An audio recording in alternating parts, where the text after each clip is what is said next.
Now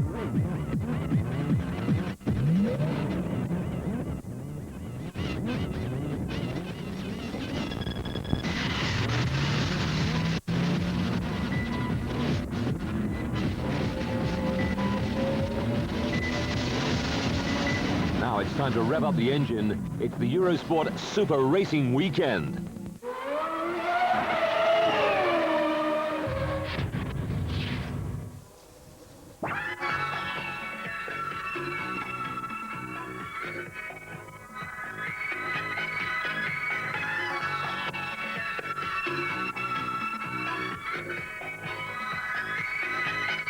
And I come over, yeah. Can't you feel the vibe right? For us to get it on tonight. Stop wasting time.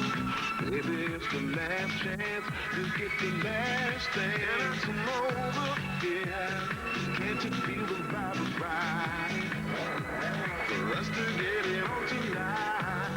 Stop wasting time. Maybe it's the last chance to get the last dance. I know it's you. Hello and welcome to Magny-Cours, deep in the heart of France, and a very different look to the Super Racing Weekends this Tuesday, May the 1st, and after 3 days of constant rain, finally Magny-Cours bathed in some sunshine. And this home of the French Grand Prix, a very difficult track when conditions get slippery. It wets up very easily and it stays wet much longer than the rain hangs around, and that's been the case throughout the qualifying days.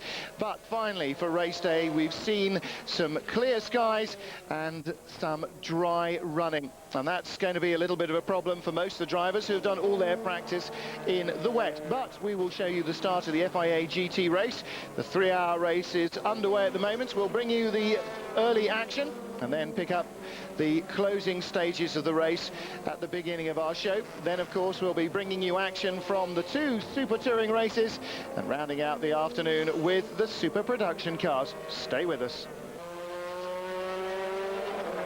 Welcome back to Magny-Cours, the home of the French Grand Prix and the venue for round 3 of the Eurosport Super Racing Weekend. The FIA GT Championship, the Super Tourers and the Super Productions, all on the menu for this afternoon.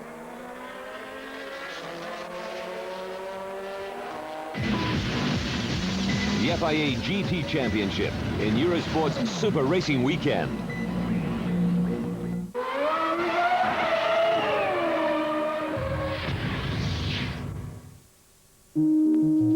With lease plan, fleet management in motion, Filatique, stretching fibers, fabrics and yarns.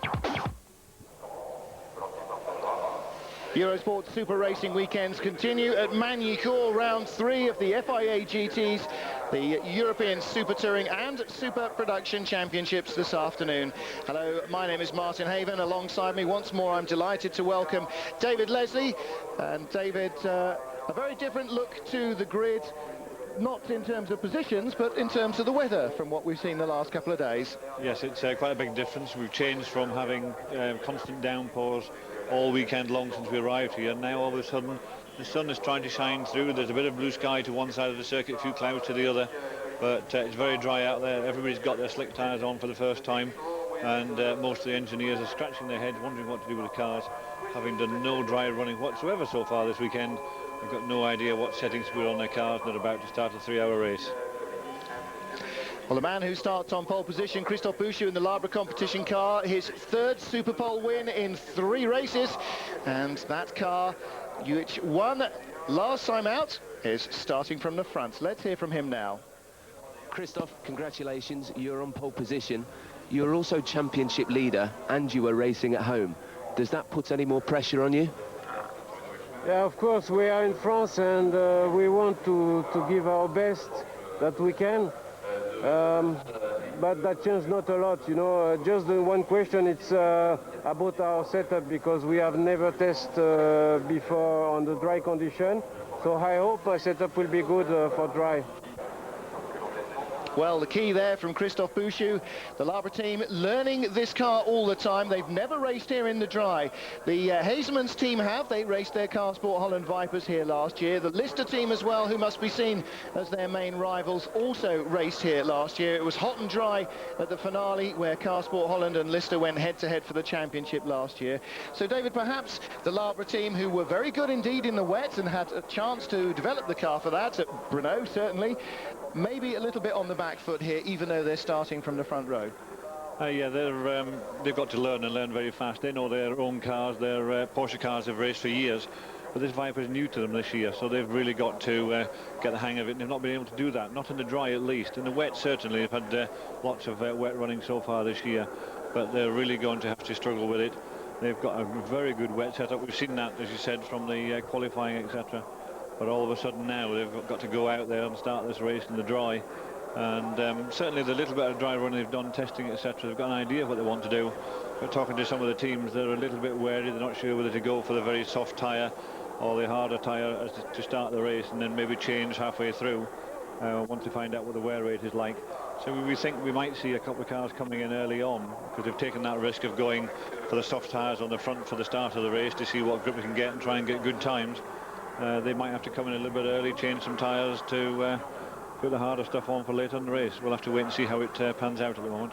Well, for Jamie Campbell-Walter and his Lister teammate Julian Bailey, dry conditions a very good thing indeed. The Lister really doesn't like the rain very much. You can't soften it up in the way that you can do with the Vipers, their main rivals, and they really struggled in Brno, particularly in the very wet mid-session. Well, the interesting story behind the 3 Belmondo Vipers, David, is that we hear quite an amazing revelation that they don't have access to any intermediate tyres, only slicks or full wet weather tyres. Now, I said at the top of the show that this track does get very greasy very fast the moment we get a sprinkling of rain, but perhaps a little bit of a surprise that there's nothing in between full wet and full dry tyres. That is a surprise. Dunlop are their preferred tyre, and I know Dunlop do a lot of work with the Belmondo team. It's their #1 team basically, and for them not to have intermediate tyres, either they've used them all up already, what they brought here, maybe not expecting it to be quite as wet or quite such changing conditions as it has been over the weekend, but to start a race with one of the 3 sets of tyres, types of tyres you would expect to be able to use, not available, will be a big setback should there be a sprinkling of rain during the afternoon. Luca Riccitelli on pole position in the NGT class. At one stage it looked as though Superpole might be all about the NGT cars, but it just about dried enough in the end for the GT cars to go quicker. Christian Pescatori starts behind him in the Ferrari, and the Ferrari looked very, very competitive at Brno. Now, Magny-Cours not as lower downforce track as Monza, but certainly not as tight and twisty and slow as Brno is in relative terms. But again, the Ferrari, I think, might have a chance in the NGT class against the Porsches. This, of course, is on board with the other Ferrari. This is the #5 car. And another little story here. Mimo Schiattarella didn't do a single lap in practice. And it was all done by Emanuele Naspetti, and as a result Schiattarella had to do his 3 qualifying laps, or laps to get himself qualified, in the warm-up this morning. That's kind of leaving it to the last minute as well.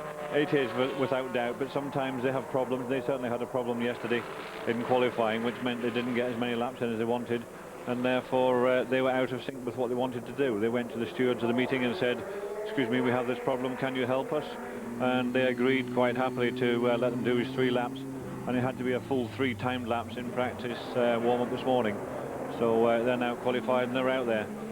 Well, you can see the top dozen cars, half a dozen of them are GT cars, half are the NGT cars. Now, one of the faster of the NGT cars you see starting at the back there, that's Thomas Enger and Justin Wilson's car, and in fact that had a ride height infringement, I believe, after Superpole, and they were dropped to the back of that group. But they start ahead of the second Car Sport Holland car and the Belmondo Vipers 11 and 10. The #10 car of Anthony Kumpen and the #12 car both having engine changes overnight after problems in practice. More Vipers, the Racing Box and GLPK cars before we get into the rest of the NGT field. The Steve O'Rourke, Tim Sugden, Emka car in the next row down, row 10 there. The NGT cars who didn't make it into the Super Pole. Further back, Nigel Smith of Great Britain racing there with Yuka Hirahane in the Freisinger Motorsport car. And it's a very busy championship indeed this. The entry list is sealed because they had so many entries at the beginning of the season trying to get in. Right at the back there, row 15, the number 6 Ferrari. They had problems with that car in qualifying, Gunther Blielinger and Marc Duez, but they were very fast indeed in warm-up, and they and Stefan Ortelli in the back should go well.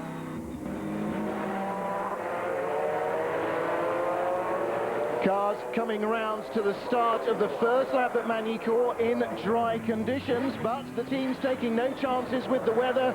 The forecast has it that it will rain, and probably heavily midway through the afternoon. And although we woke to bright blue skies this morning, look in the background, it's very dark indeed as the Labre competition Viper leads them around. It's a rolling start, and oh, tapped out at the back. That's the number 51 car. That's another of the Labre competition cars. So Jürgen von Gartzen knocked sideways out of the final hairpin before they even get to the start line.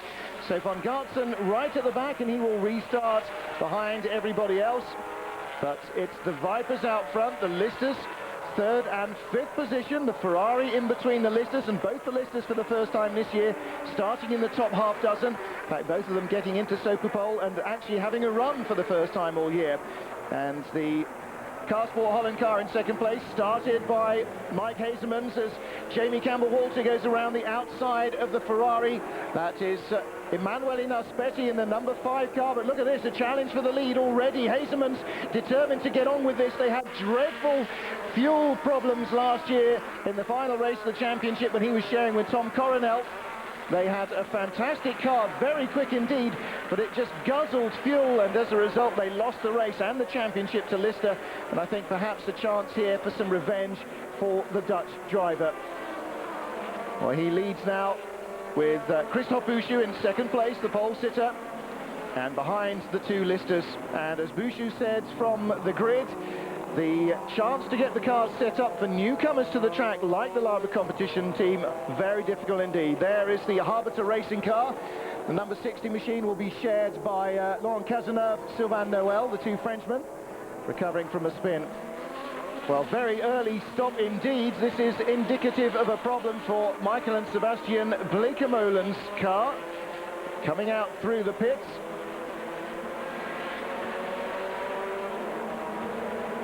But out front, the Listers running strongly. Now, the question that Jamie Campbell-Walter was musing just before the race, when he was lining up a row behind his teammate Julian Bailey on the grid in the other Lister, was how long it would be before he had to try and start overtaking Julian, and how long it would be before Julian let him go. I think it's one of those things that Julian is not going to let him go.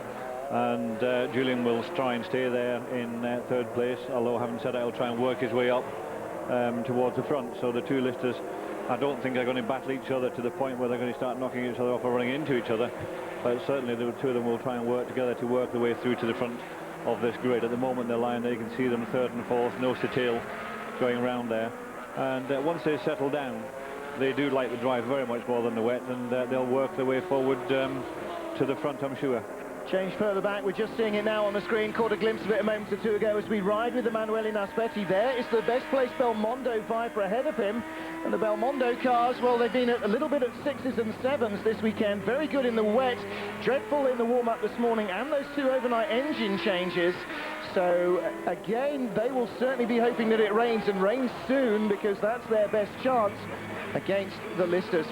Now, Naspetti, of course, only the third race for this Raffinelli car, and incidentally, to answer one of the emails we had when we were doing the race from Brno, these are not the first racing cars from last year. The first racing entries, one of them, I believe, is being run by France and Nico Vieth as the 28 Ferrari, but these are the third and fourth Ferraris built as race cars. And they were actually built from full road cars. Gabriele Raffinelli was explaining that essentially you buy a 550 Maranello and then you send almost all of it back to Ferrari for a bit of a discount and try and get some change back. The seats, the carpets, the wheels, a lot of the body in actual fact goes back as well, because it's not used in these cars. Only really the very basic central area of the car is used, and the outer panels and the aerodynamics, the engines, the gearbox and so on are all very, very much purpose-built racing material. Now on board with the NGT leader, and this is the Riccatelli Red Bull Porsche. Now don't forget they had a dreadful time at Monza, right back on full strength now, and the cars that were the class of the field at the beginning of last year, once more the class of the field here. Riccatelli sharing with Dieter Question, David, two very experienced Porsche drivers indeed in that car. Yes, they've been around a long time, they know the car extremely well, they've driven Porsches for many years, and they really have got this car very well sorted. It's been good all weekend here. It was top of the pile in one of the really wet sessions on, I think it was on Sunday, and you know, they've been able to get the best out of that car when it was wet, and I'm sure they'll be able to do the same in the dry. They know the car well, they've got all the settings from the different circuits, they were here last year, so I'm pretty sure that they're out in the lead there, and they'll want to keep that lead throughout the whole of this race. Well, they've got a lot of pressure from behind from the 50 Chirot car, the Labre competition Porsche.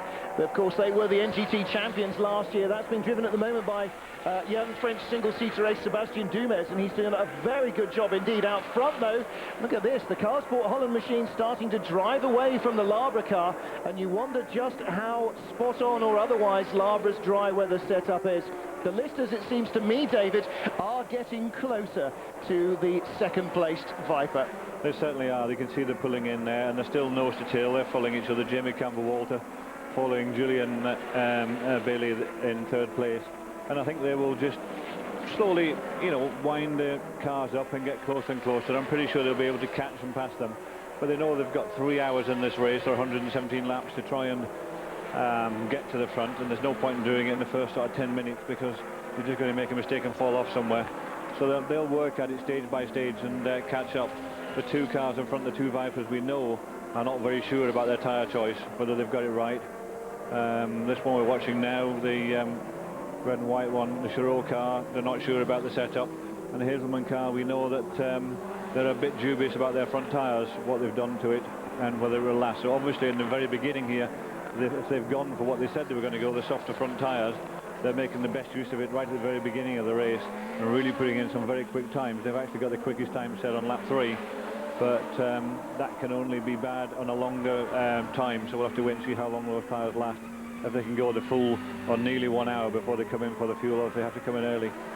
Well, on board with the Ferrari, we had a quick shot there inside the Carsport Holland garage. Of course, yesterday was Holland's national holiday. It was the Queen Beatrice of the Netherlands' official birthday, and the team, like everybody else here, enjoying that with a thorough soaking. But wet weather tyres, it seems, not the call at the moment. Everybody's going to be prepared, though, with pretty much every kind of rubber there is. Hazelman's leads then by 1.9 from Bouchou. Bailey and Campbell-Walton, nothing between them. Boris de Richebourg still 5th place in that Belmondo car, and that is the best of their cars at the moment, with the Ferrari in 6th position. And we were on board there with Jean-Pierre Jarier, who shares the number 9 car with Francois Lafont. They are the reigning French GT champions. They made a number of forays into the championship last year in the FIA series, and one of the races was here at the end of the season. They, like Wolfgang Kaufmann and a couple of others, Christophe Bouchou among others, were racing in the French GT Championship pair of races here on, I'm going to say Friday, but actually I mean Sunday, because that was the free practice day here. It's Tuesday now, and we're still treating it like it's Sunday because it's race day, so I'm going to get home tomorrow on Wednesday and think it's Monday. It'll be a very, very bizarre week. But there they are, they're just outside the top half dozen. Jarier very quick, and obviously his Formula 1 heritage doesn't need too much introduction. Now further back, this is the Labre competition car. I bet you that is the recovering 51 car. Yes, it is, just picking up a place. So that was Jürgen von Gartzen working hard. And incidentally, the car he was just passing, that was Stefan Ortelli, whose Porsche also started right at the back. In fact, he was stone last on the grid. So Hazelman still trying to get what he can out of this car while the getting is good. Reminder that we will be rejoining our race action live at 2:05 Central European. That's 13:05 British Eurosport time. These highlights from the early part of the race, and Julian Bailey sitting right behind Jamie Campbell-Walter, others sitting right behind Julian Bailey. But those 4 cars, the class of the field, they're really driving away from the Belmondo Viper and from the Ferrari. Now here are the other Belmondo Vipers, the 10 and 11 cars. Anthony Kumpen in car number 10, slowing. He's on the right-hand side there, and the 11 car is catching him and catching him fast. And it looks like he's been reeled in by the second car, Sport Holland car as well. So it looks as though Anthony Kumpen in car number 10 with that brand new engine overnight, don't forget, may have a little bit of a problem on his hands.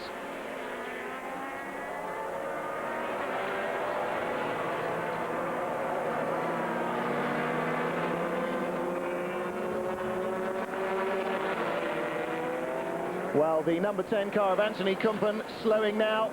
Inside him will go Michael Bleekemolen. 3 Bleekemoldens racing in the 2 car Sport Holland cars, of course. Michael Bleekemolen and his 2 sons, Sebastian, the older, and Jeroen, the younger. And now, look at this, Jean-Pierre Jarier is getting in on the act as well. This 3-way Franco-Belgian, it's a Franco-Dutch-Belgian fight, in fact, because they're all having a very good set too, but it looks definitely, David, as though Kumpen's got a problem. And is that very early to be a tyre problem, do you think, or could it be something as simple as that? I think it's very early to be a tyre problem. I don't think it's that at all. But certainly everyone seems to be driving past him at the moment. We've just seen the car sport car, now the Jarier car, the darker coloured car there, number 9 going past. Well, there is Jeroen Bleekemolen. There is, the Bleekemolen car comfortably running away. Not Jeroen, it's Michael who's driving that one. It's Jeroen who is the co-driver. In fact, no, there we go, the 3 car. That is the. See, now I've already got my Bleekemolens confused, and we're only 5 minutes in, because it's Sebastian who shares this car with Mike Hazelman's the man who's starting it. And the car Sport Holland cars in Monza with dreadful trouble, of course, because they have made a large number of changes to their cars, and that resulted in Monza in 3 engine blow-ups for the 2 cars, because they quite simply had underestimated the distance or the problems that would be caused by moving the oil tank towards the back of the car. And if you wonder why they do that, well, it's for better weight balance, to try and move as much weight as possible further back into the car. With that huge, great V10 lump of cast iron hanging out the front, David, anything you can move back has got to be a real benefit. It is. It's a very big engine, a very heavy engine out the front. But I mean, these cars have been racing now for quite some time. They're fairly well sorted. But when they're fairly well sorted, everybody's got a car very, very equal. And they just wanted, the car sport team wanted a car that was a little bit better. And they set about during the winter to try and make that a little bit better. They've done various little changes to the suspension, to the bodywork, diffuser at the rear, and one of them was that oil tank change. Unfortunately, that was one of them that didn't work, and cost them something in the region of £75,000 for engine rebuilds at the first race at Monza. So now they've put that back to standard with the oil tanks at the front, and they've been going extremely well since. So the car is very, very fast, but we do know that we're watching it very carefully to find out if it's going to come in early to change those front tyres that they weren't too sure about, or whether they'll be able to stretch all the way towards the end of the first hour and come in along with everybody else when they come in for the normal fuel stop. Riding on board the number 62 Ferrari with David Therian and Christian Pescatori. This is Pescatori who started the car. David Therian, the Frenchman, will take it over pretty much at the midway point. The weather hopefully not being too much of a factor. We're kind of expecting that the NGT cars should stop just the once. The GT cars are imagining that they will make 2 stops. The Lister team reckon they'll go 58 minutes on a tank of fuel. They reckon that most others, if they're going to have any chance, will need to do at least 55 minutes, and then maybe just kind of save it towards the end if you can. The maximum race distance is 3 hours, maximum number of laps 117, so it looks as though we'll get to the 3 hours first, probably only do a little under 110 laps. Now that, I think, is the result of the problems for the number 10 car. We will try and have a look and see why the car is in the pits. Simon Walster is down there with the microphone. And there is Kumpen's car being pulled back in. So whatever it was not a drive-aroundable problem. Anthony Kumpen's car in the pits. We saw him bailing out, and the team now pulling it back into the garage. So could that be a legacy potentially of their overnight engine change? Maybe something didn't quite go back together the way that they wanted it to. Well, problems for one of the Belmondo cars then already. We are now seeing the Carsport Holland car continue to drive away from the opposition. It's out front, and Mike Hazelman's being very disappointed not to win the championship at Magny-Cours last year, would certainly hope to be doing rather better here this year. And he's still keeping the rest of them at bay, starting to work his way into the slower NGT traffic. But look at Julian Bailey now, right behind Christophe Bouchou. Jamie Campbell-Walters dropped back for a few laps, and he's about a couple of seconds further back. There is France and Nico Vita's Ferrari, and that's done, what, half a dozen laps now, and they are looking like they're out of the race. And that car really has been troubled all the way from the beginning of the year. Julian Bailey, his Lister just about identifiable. If you look right at the bottom of the nose, you can see little day-glow flares there.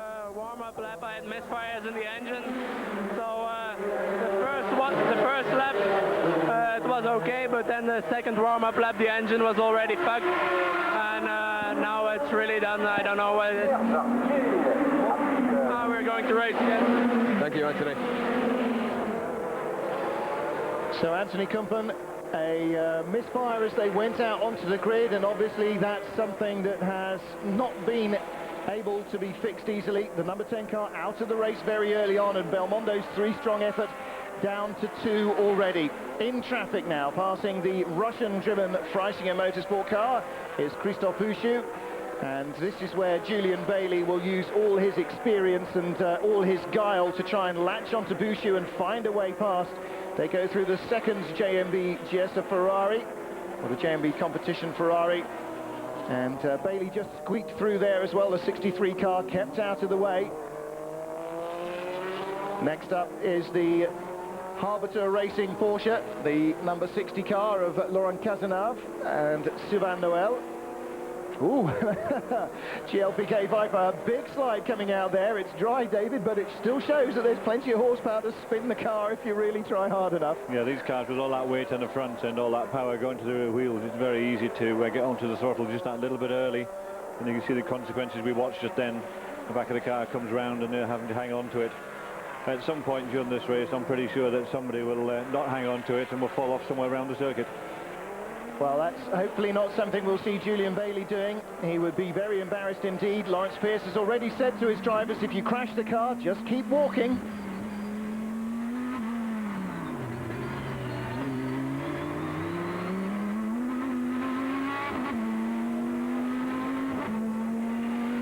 On board with Jean-Pierre Jarier, exiting the Lycée hairpin. This is just a lift in the dry. It was a full hard brake and changed down at least one gear for the GT cars, that first left-hander in the rain yesterday. And he is now really enjoying himself, closing in on the Viper ahead of him. This is the number 4 Carsport Holland car. This is the father and son Bleekemolen combination. So it'll be Michael Bleekemolen who is in our sights as we ride with Jumper Jarier. Down the gearbox. And further back you can see the Ferrari still coming up the order. That's Marc Duez. Don't forget, started right at the back, or all but right at the back in that 550 Maranello Raffinelli car. And again, Jarier riding the curbs and really gained there through the Nürburgring chicane. Down the inside. Waited for a clang and there wasn't one, so that was a nice clean move and nicely opportunistic there as Michael Bleekemolen really just slightly missed his braking point.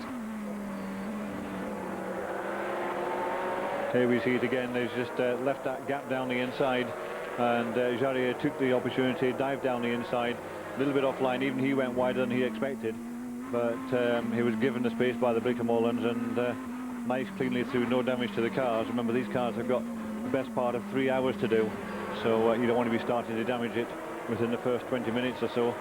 That way you'll never get to the end. So nice clean driving is what's required, and that was one of these really good racing maneuvers. And you certainly don't want to be coming into the pits at this stage either. The Ars Engineering team, I think, like everybody else, just being prepared in case. But, well, hard to tell from on board with Emanuele Naspetti in the Ferrari. It all looks fairly bleached out outside because of the dark inside the cockpit. But, David, not really threatening skies yet, I don't think. No, it isn't. It actually looks quite good outside. It's the best it's been all weekend. We keep saying this because we've just got soaked for the last 3 days here. But everyone, I'm sure, is enjoying this. They're actually out there doing racing on a circuit where they can give the cars and let them go and stretch their legs the way they should be. And we're watching some superb machinery. This 550 Ferrari out here does look and sound wonderful as it's going round. And to have the in-car camera as well just makes all that bit difference to see it going around this quite wonderful Magny-Cours circuit. Very fast circuit in places, but there's about 3 hairpins in here that slow it right down. But fairly flowing, and you can see it here changing up through the gears, using that sequential gear change stick sticking up in the middle of the car there. But using some of the curbs to cut right across, and some of them will keep off. Most of them have kept off all weekend because it's been raining, but now with it being dry, they really are using them and cutting right over them wherever at all possible.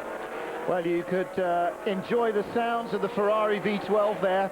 Don't forget, when we get to Silverstone in, I was going to say a fortnight, but in about 10 days' time now, because we're nearly in the middle of this week, there will be a new arrival in the championship, the first of the ProDrive built Ferrari 550 Maranellos. Now, that's already been out testing. In fact, the Carsport Holland crew were testing at the A1 ring in Austria last week. The ProDrive car was there, and they said 2 things. First of all, it's 10 kilometers an hour quicker in a straight line than the Carsport Holland Viper, which is a good thing, undoubtedly, for the ProDrive car, even if its lap times weren't quite on the pace of the Carsport car. But Michael Bleekemolen saying that apparently the thing sounds when you're standing in the pits as if there's an F1 car driving around. Now, that's not actually the case with the cars we've seen racing so far. Raffinelli's cars make a glorious noise, but you wouldn't mistake it for a Formula 1 car. I wonder whether the ProDrive cars need still to do a little bit of sound battling before they actually get onto an FIA racetrack. We'll find out shortly at Silverstone. Here we are on the Riccatelli car. They're leading this class at the moment. They're, as we said earlier, they've really got their act together. They know this car very well indeed. And the 2 experienced drivers, Questo and Riccatelli, making the best of it. But they're not having it all their own way. They are being chased quite hard at the moment. And it certainly looks, when we were watching him, he's pushing very hard with that car. He's not giving it any quarter whatsoever. He's really trying.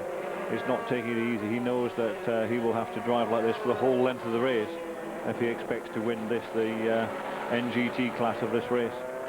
Well, again, we just saw the Chiro car of Sébastien Dumais, and that is the gap between first and second in NGT. Riccatelli, very experienced in this kind of machinery. Dumais, much less so. He's a single-seater man, essentially, or has been in his young career so far. But both of them familiar with Magny-Cours, and that's something that has been a benefit, certainly in the rain in practice. Drivers who have never been here before have really suffered, whereas drivers who have been experienced here, and Eric Cairol in the super production BMW, certainly one of those, have fared very well indeed. Now the 62 Ferrari picks up a position there. Christian Pescatore at the wheel of that car, and again looking for well, to try and better their second place at Brno. There's the word I'm searching for. The Ferrari, of course, finished right behind the winning Porsche in the NGT class, and they're hoping here that it will be a different story. At the moment, though, looks as though the Porsches have got the legs of them. Here he is, though, the NGT car in the middle of 2 backmarker GT cars, if you like, 2 of the slower GT cars. And chasing the Belgian-driven Silver Racing Viper ahead of him. That's Robert Dierik and Eric de Donker's car. And further ahead, the Ferrari moving and picking its way through some of the NGT cars. So now that we're a few minutes into this race, David, big mixture of cars out there. Tim Sugden just getting into the braking area very late there and sliding. Sugden not here on the practice day because he was racing in the British GT Championship on Saturday and Sunday at Donington Park, and then flew in for Monday and Tuesday in Magny-Cours. So a very busy man, as we see a challenge now for second place. Julian Bailey dives down the inside of the Labra Viper. and takes second place away from Christophe Bouchou. Well, he had been catching him as we were watching the leaders earlier on, and while we've been back in the other classes, he has sidled right up behind Christophe Bouchou, and I wonder whether Bouchou's tyres are starting now to be a bit beyond their best. They certainly were not sure about their dry setup. As we said earlier, this is a new car to them this year. They're used to running the Porsches, but a little bit wary about what they were doing for the dry setup, having had nothing but wet running. Maybe it's starting to take its toll. It certainly looks as though he's slowed down as the race has gone on. Maybe he's another one who's taken those softer tyres for the first stint to try and see what happens and try and get the best out of the car, starting on the front row. But the listers, they've finally made it. They're through there into second place, and right behind Bouchou now you can see there was the glimpse of the other lister. There it is in the background, just come through. A portion between Bouchou's Viper and Jamie Campbell-Walter with a lister. You can see the headlights on the second lister further back there, and while it was a long way back from Julian Bailey, now it seems to be catching up again a little bit. They seem to have taken a bit of a relaxation, and that's now finished, and now they're starting to push a bit harder, so it looks as though they've settled down into the race, and now they've got into the back markers. They're trying to push forward, and already you can see Jamie Campbell-Walter now right behind Bouchou, and Jamie won't want to let Julian go at all. He'll want to be right behind him as soon as he can get there. So 15 laps in, Mike Hasemans leads for Car Sport Holland. Julian Bailey and Jamie Campbell-Walter on the move. Look out, Christophe Bouchou, third place is not safe. So there you go, 15 laps of drama and incidents at the start of the race, and after this short break we will be back live for the closing stages of the FIA GT race from Magny-Cours. Stay with us here for the Super Racing Weekend.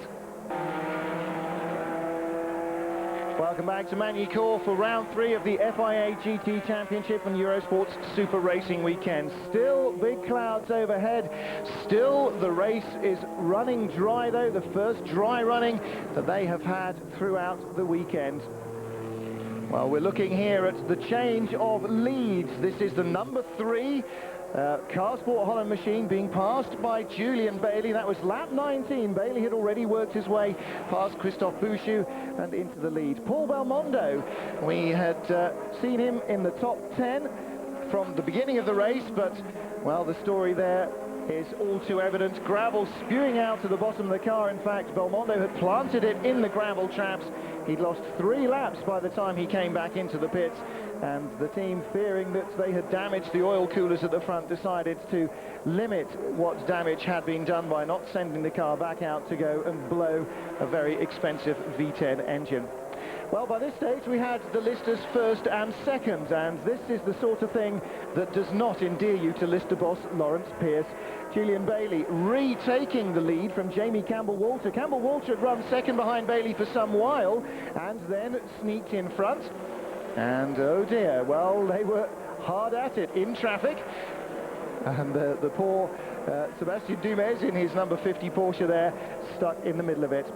Just after an hour, 1 hour and 2 minutes into the race, the 2 listers stopped nose to tail. They were the last of the lead cars to stop. The number 3 Bleekemolen car had come in fact, after 40 minutes with a problem. Tom Coronel took over the number 1 car from Jamie Campbell-Walter. You can see him there at the back of the picture, talking to Lawrence Pierce, and Julian Bailey handed over to Nicolaus Springer. Now, no disrespect to Nicolaus, but it was always expected that he would be doing a slower stint than Tom Coronel, and so it turned out, dropping from second down to 6th position. But just recently, while we've been on air, problems for the number 3 Car Sport Holland car. Michael Bleekemolen stepping out, Jeroen Bleekemolen rather, stepping out of the car, and he was sharing with Mike Hasemans. And again, the body language saying everything you need to know. The car had stopped after 40 minutes for its first fuel stop, came in after what seemed like a regular scheduled stop after another hour, but then you can see Twan Hasemans there saying, right, push it away. The Belmondo car, the Belmondo team were down to just 1 car, which is in 3rd place, chasing Jamie Campbell-Walter and Christophe Bouchou. But the Car Sport Holland entry that had looked so strong was out of contention. We now have 30 minutes of the race left as we pick up the pictures live.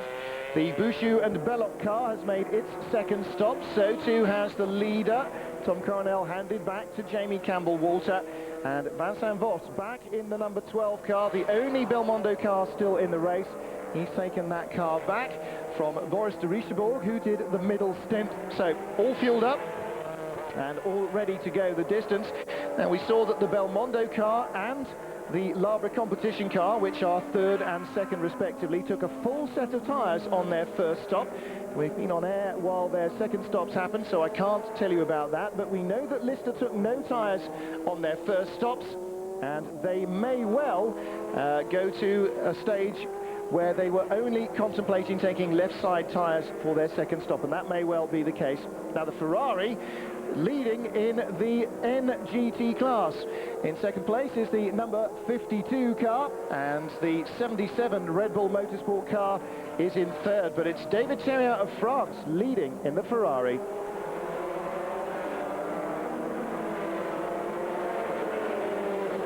So this is our race leader then, Jamie Campbell-Walter. The second of the Lister Storms, as I said, came in second place with Julian Bailey, dropped down to 6th spot, and now after the changes happened is back up into 5th place, and that's, you have to say, probably largely as a result of the loss of the number 3 Carsport Holland machine. So Jamie Campbell-Walter leads. Christophe Bouchou in second place is 1 minute and 5 seconds behind. Vincent Voss a further 1 minute and 10 seconds behind Bouchou, and in fact has been lapped, the third place driver, by Jamie Campbell-Walter. So David, after the early going where it was I think wait and see what happened with the leaders for the Listers, and then their little inter-Nissan rivalry, the Lister clearly seems to be the best set-up car on the racetrack, certainly given the conditions that are prevalent at the moment. Yeah, certainly the Lister does like the dry compared to the wet, and they've got the car well sorted. They were here last year, and they know what a setting is around here last year, so they've obviously been able to put that onto the car and go out there, and they've done a fantastic job so far. They've been out there. Jamie Campbell-Walter has been constant throughout. He's lapping very, very quickly, so he just needs to keep on going at that rate and rule the laps off another sort of 28 minutes before the end of the race. And you can see the inset there of one of the engineers belonging to the Lister team. Although they do look very worried on there, I'm sure they're not that worried, but they're smiling behind that they're doing so well, having done 90 laps and having a 1 minute 6 second lead over the second place man, and having already lapped the third place man. Lister pairing are very, very happy indeed. Now having Julian Bailey back into the car, he's going very quickly as well. On his last lap he was something like a full second faster than the leader Jamie Campbell-Walter, so he'll be trying to make up places, and I'm pretty sure he'll be trying very hard to get up to fourth. The next place up is Naspetti with a Ferrari. The Raffinelli Ferrari is a few seconds ahead. So yeah, he's 45 seconds ahead of Julian, and we're on board with him now, but I would think that in the next 25 minutes those 45 seconds will disappear fairly quickly. Naspetti's last lap 1:41.7, Julian's 1:39.5, so he's 2 seconds a lap quicker. That gives him time to catch and pass the Ferrari. And if the others strike problems, maybe tyre problems or fuel problems, then there's just the possibility that Bailey might put the car back on the podium as well from his current 5th place. The Michael and Jeroen Bleekemolen Carsport Holland car is in 6th position at the moment, so they're still going, and the second Raffinelli Ferrari is in 7th place, but let's go back down to the pits. Unfortunately, you've had to retire from the race. Can you explain what happened, please? We had no fuel pressure anymore, so then the race was over for us, but it was going pretty good. We could have been on a podium, but yeah, that's it. Thank you, Jaron. Well, fuel pressure problems were the reason that the car came in after 40 minutes very early in the race, and they managed to do an entire normal full stint for their second stint. I thought, well, maybe that was just something at the start of the race, but obviously the fuel pump has decided to pack up entirely, and in he's come.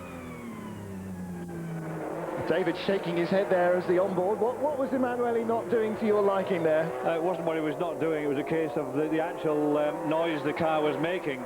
it didn't seem as sweet and as normal as a Ferrari does when it's going around a race circuit. And these little things, when you're sitting inside a racing car at this stage, you know, when you're most of the way through a race, you're listening for every little thing that can possibly go wrong. And if ever you hear something you haven't heard before, you start to worry like there's no tomorrow, thinking that maybe it's about to break down or there's a problem. And just listening to that on the headphones as we were in-car camera with it, I just didn't feel it was as sweet and as nice as it should be. Well, that's one of the things that I was talking to Jamie about, the Lister. You know, what has happened to the car? It's been developed over the winter again, and he's saying most of the development work actually went into stopping the drivers complaining to Lawrence about how uncomfortable it was to drive. Things like the offset pedals that are a legacy of its road car roots being moved to a more central position, and the steering being moved in line so that you can actually sit with your legs underneath and your knees underneath the steering column, and things like taking away the leather trim padding on the transmission tunnel to allow a wider seat so it's not crushing your hips all the time. And one of the other things he said is the gearbox is much smoother. They've worked really hard on the gearbox over the winter, and it's a much smoother change. You don't have to really haul it in and out of gear with the sequential lever, but in fact it just goes in nicely. Well, on board, very different style of sequential gearbox, David, on the 62 Ferrari, because of course that's got the little flipper finger paddles that we all use in our racing simulator games. Yes, it has, and it looks as though it makes life very easy for them, and it's the same in Formula One. They've now got these paddle shifts on their road cars, which is why we see them racing here in the GT Racing Series. And it's ever so easy. One side is for changing down, the other side is for changing up. And they're very quick gear changes indeed. It does save you a lot of time. It saves you fuel, and all helps towards getting that car to the finish very quickly. It's obviously working extremely well here because they're managing to lead the NGT class, and it does look good when you're sitting inside the car. And Riccatelli in second place in NGT is actually about a minute behind. He is in 10th place overall. Luca Capillari is in 9th place in his Racing Box Viper, and Capillari is also behind the Ferrari. Capillari is 53 seconds behind the Ferrari, and Riccatelli a further 17 behind the Racing Box Viper. So as Riccatelli goes past the Harbour Porsche once more, Laurent Cazenave and Sylvain Noël are down in 17th place, which is 1, 2, 3, 4, 5, 6, 7, 8th in the NGT class. They've just been passed by the second NGT car.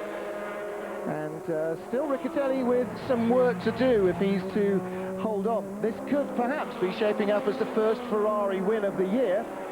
And they came very close indeed out of the final corner at Brno, lost the race by, well, a car length, no more than that. Riccatelli assaulting the curbs with the Porsche, certainly not sparing the horses. Now further back, Justin Wilson in the 65 car. This is third place in the NGT category, and he is 1.9 seconds behind Riccatelli. So as you can see, that was actually a very close battle between him and Riccatelli. This is the 21 car, the GLPK Viper, and this is Luca Wim Thaems and Tamas Ilias, and they are in 13th place overall, 5 laps behind the leaders. So Terrian leading in the Ferrari, Campbell Walter leading in the Lister, and the other Ferraris, well, Emmanuel Nispetti 4th, Julian Bailey now 40 seconds behind him. As we pick up Bailey again in 5th place still, chasing hard. This is the only Belmondo car, makes it very easy to recognise now. There's only one of them left on the track. That's the number 12 car, Vincent Voss. He's in 3rd place. And Luca Riccatelli adjusting his mirror. Again, we ride on board with him. Now, what's he seeing in his mirrors? Well, it's Justin Wilson disappearing a little further behind. Wilson in his first ever race in anything that's not a single-seater, and I think he's not doing too badly from that. He's doing very well indeed. He's come to this having not been in what we call a tin-top car before, a car with a roof on it. He's normally used to single-seater formula racing, and he was looking very much forward to the weekend. He had a big smile on his face when we spoke to him on Saturday, and he was looking forward to go out there and having a wonderful time, and it certainly looks as though he's doing that out there at the moment. He is going very quickly, but sitting inside this car at the moment, the Riccatelli car, we've just seen a quick shot a few seconds ago of the rear of the car, and the rear of the car got a great lump missing out of it.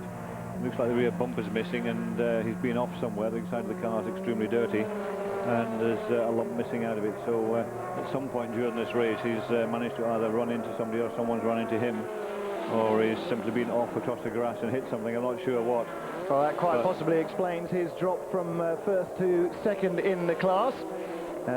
Riccatelli sharing with Dieter Quester. Now, the overall classification, of course, Campbell Walter from Bouchou by 1:05. So, still holding on to that advantage. And Vos a lap back in third place.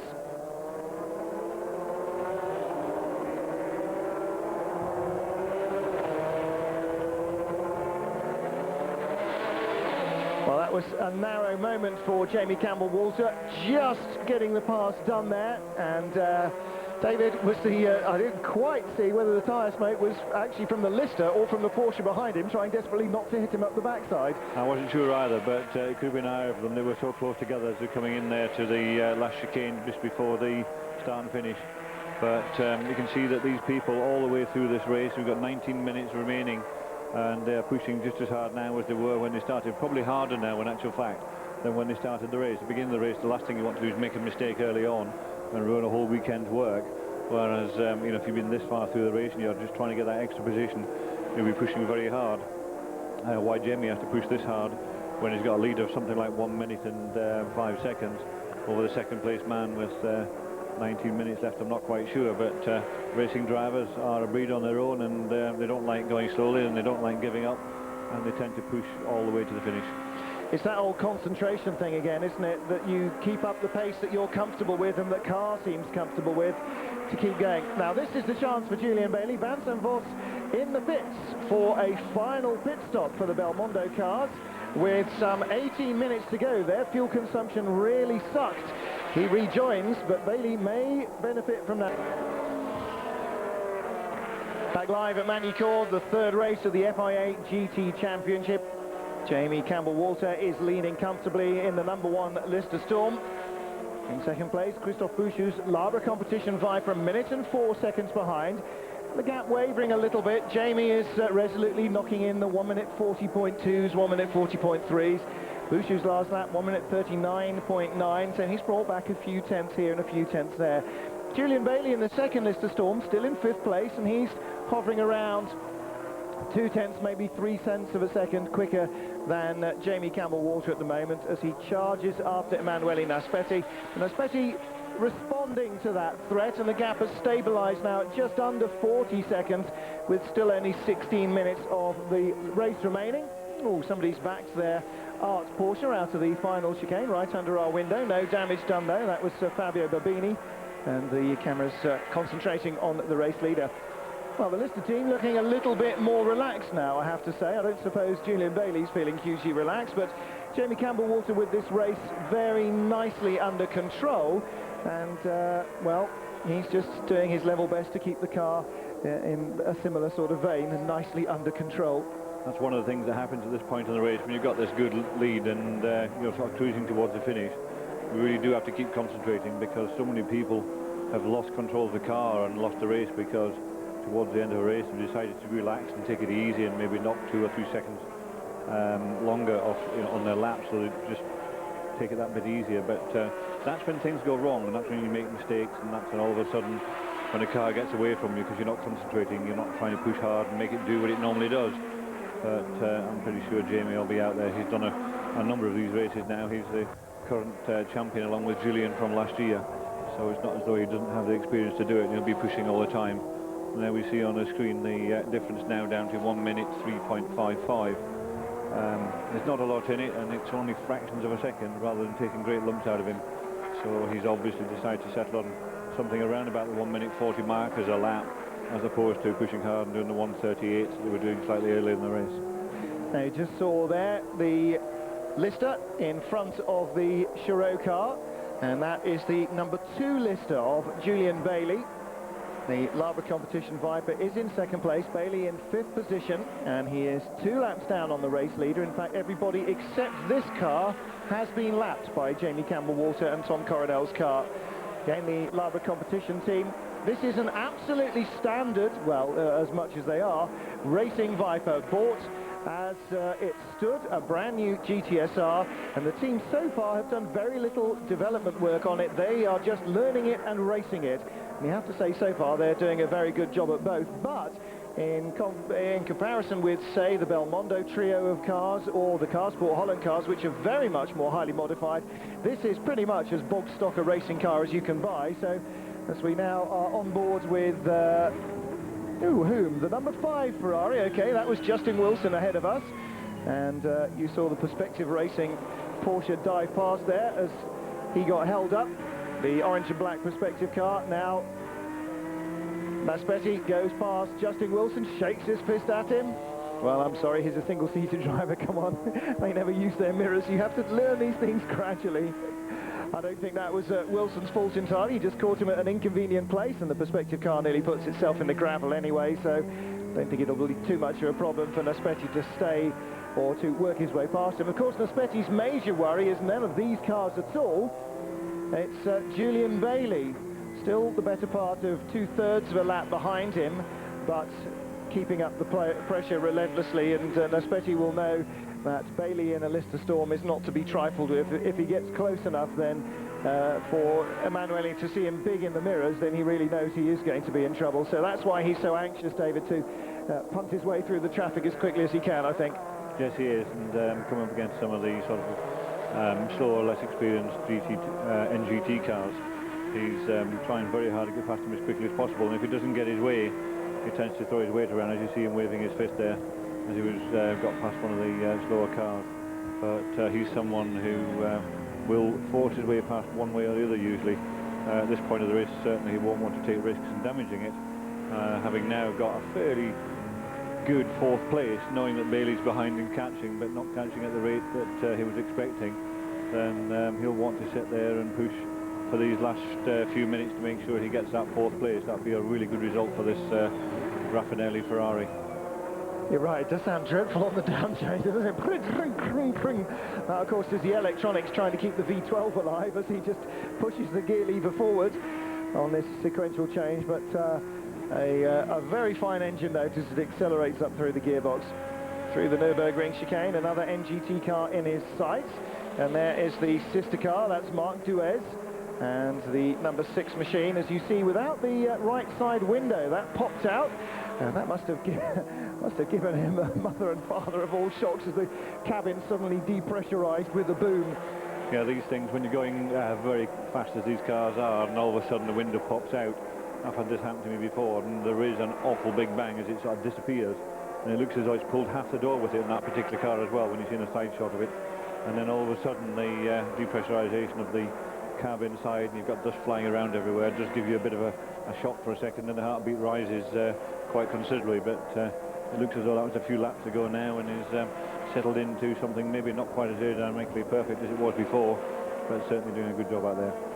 Paul Belmondo, you saw on the pit wall watching progress, not only the driver of course, but he's the man behind this team. He organises the whole deal, does the deals and everything, and always a very nicely presented set of cars with the full sponsor backup and everything. A very professional job. There's Tom Coronel. Last year, well, at this stage in the race, he was out there on the track in the Carsport Holland car, giving it everything. They had awful fuel economy. They knew they had very little chance of catching the Vipers, of the Listers rather, but that didn't stop him really hurling the Viper at the Magny-Cours track in the most impressive manner possible. Now, well, a big coup for Lawrence Pierce to get him into the Lister Storm, and with Jamie Campbell-Walter, a very equal balanced pair of teammates, I think.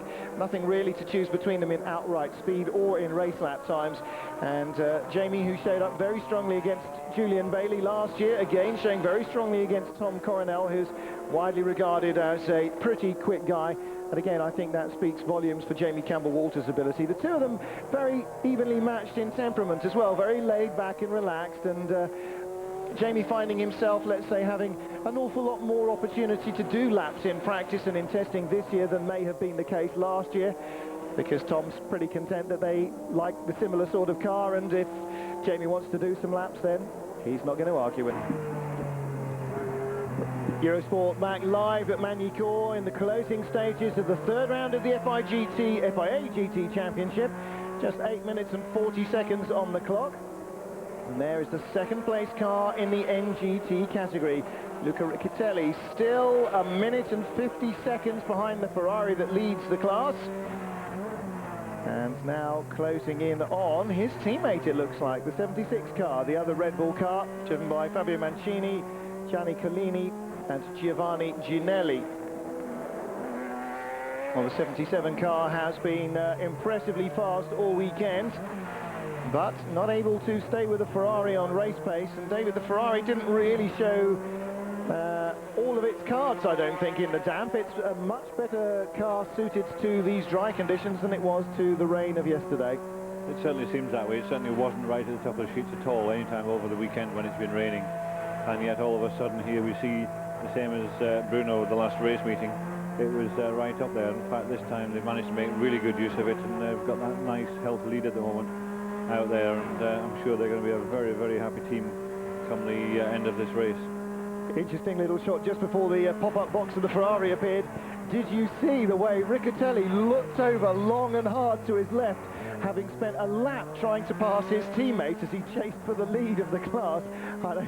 He was very impressed with that at all. If looks could kill, we would be mourning the passing of the driver of that 76 car.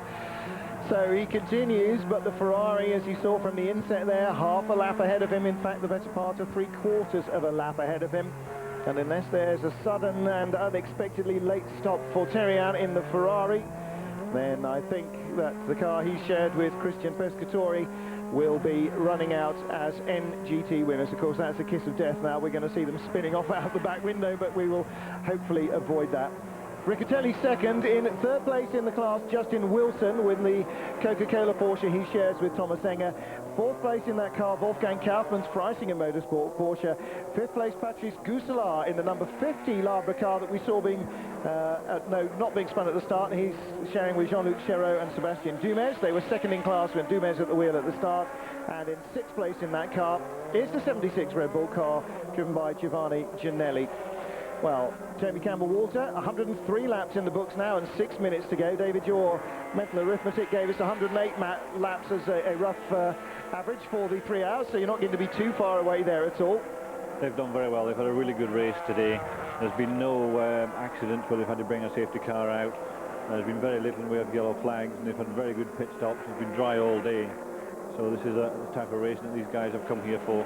They really want to go out there and give it their all, and they've been able to do that in this particular event. And they've got through this event pretty quickly, in the fact that they've got through so many laps without having any problems. Well, the listers still the only two cars knocking in the 1 minute 40 laps. Jamie Campbell-Walter's last lap, 1:40.5. Julian's 1:40.1. And just a couple of other cars doing even into 1:41s. Christophe Bouchou in second place and Emanuele Naspetti in fourth place. And that's understandable. Naspetti's under threat from the chasing Bailey. And Bouchou has not yet given up hope of catching Campbell-Walter if something goes wrong with the lister, perhaps in traffic or whatever. But he's 1 minute and 7 seconds behind. And so Christophe Bouchou in the real world is not going to make that sort of deficit up by sheer driving talent alone. But as with everything else, it's not over until the checkered flag has waved and all the cars have crossed the line. Vincent Voss in third place in the Belmondo car. Fourth is Emanuele Naspetti, but a further lap behind. So Voss, the final podium finisher, on his own now with just under 5 minutes left to go, and he'll have to stop within the next 2 minutes to lose that position, because Naspetti will have to make up a lap on him and then pass him for a second time to get actually past him in the standings. Julian Bailey fifth, and which of the Bleekemolen's will be at the wheel of the number 4 car now? Michael to Sebastian, probably back to Michael Bleekemolen. None of them on the pit wall outside of our window, so a little bit hard to tell that, but whatever. The Carsport Holland car in 6th place. Mark Dewis in the Ferrari in 7th place, having started from 20-umpteenth on the grid after dreadful problems in practice in the car that he shares with Gunther Bleelinger.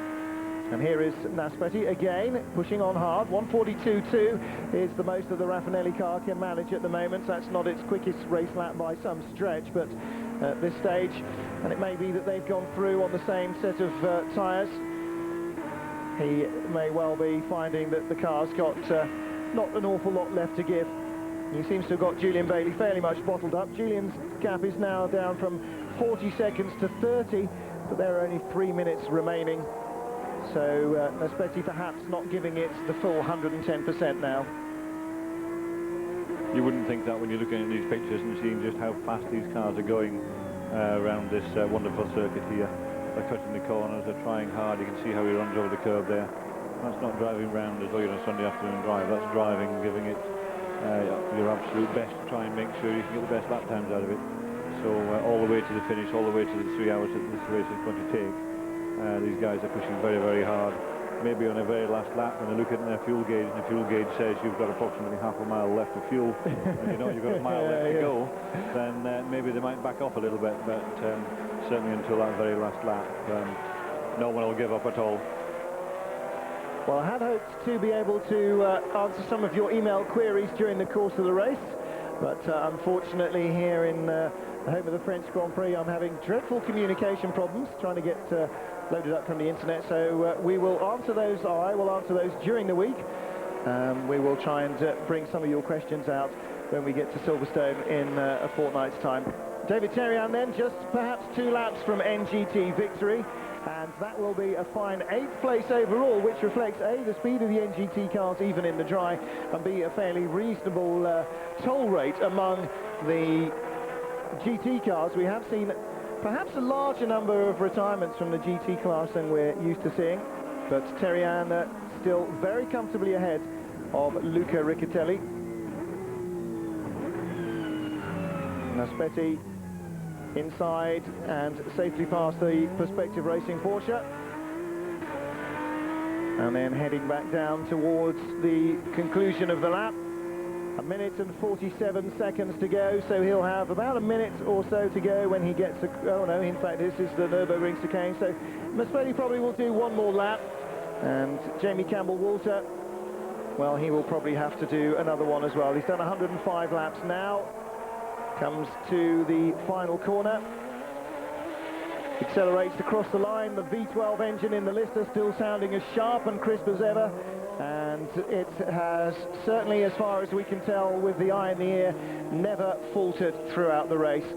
Incidentally, we did have a question earlier about the colour scheme on the Lister in previous race. I did say I'd look into it, and yes, to pick up the point, this colour scheme on the top of the Lister, the multicolours there, which looks very much like a stress diagram that a computer would draw, that's exactly what it is, or a replica of one, because one of the Lister team sponsors does build stress determining equipment, so that's exactly why it's got that multicolored pattern on it, and Ingenuity, the company responsible for doing that.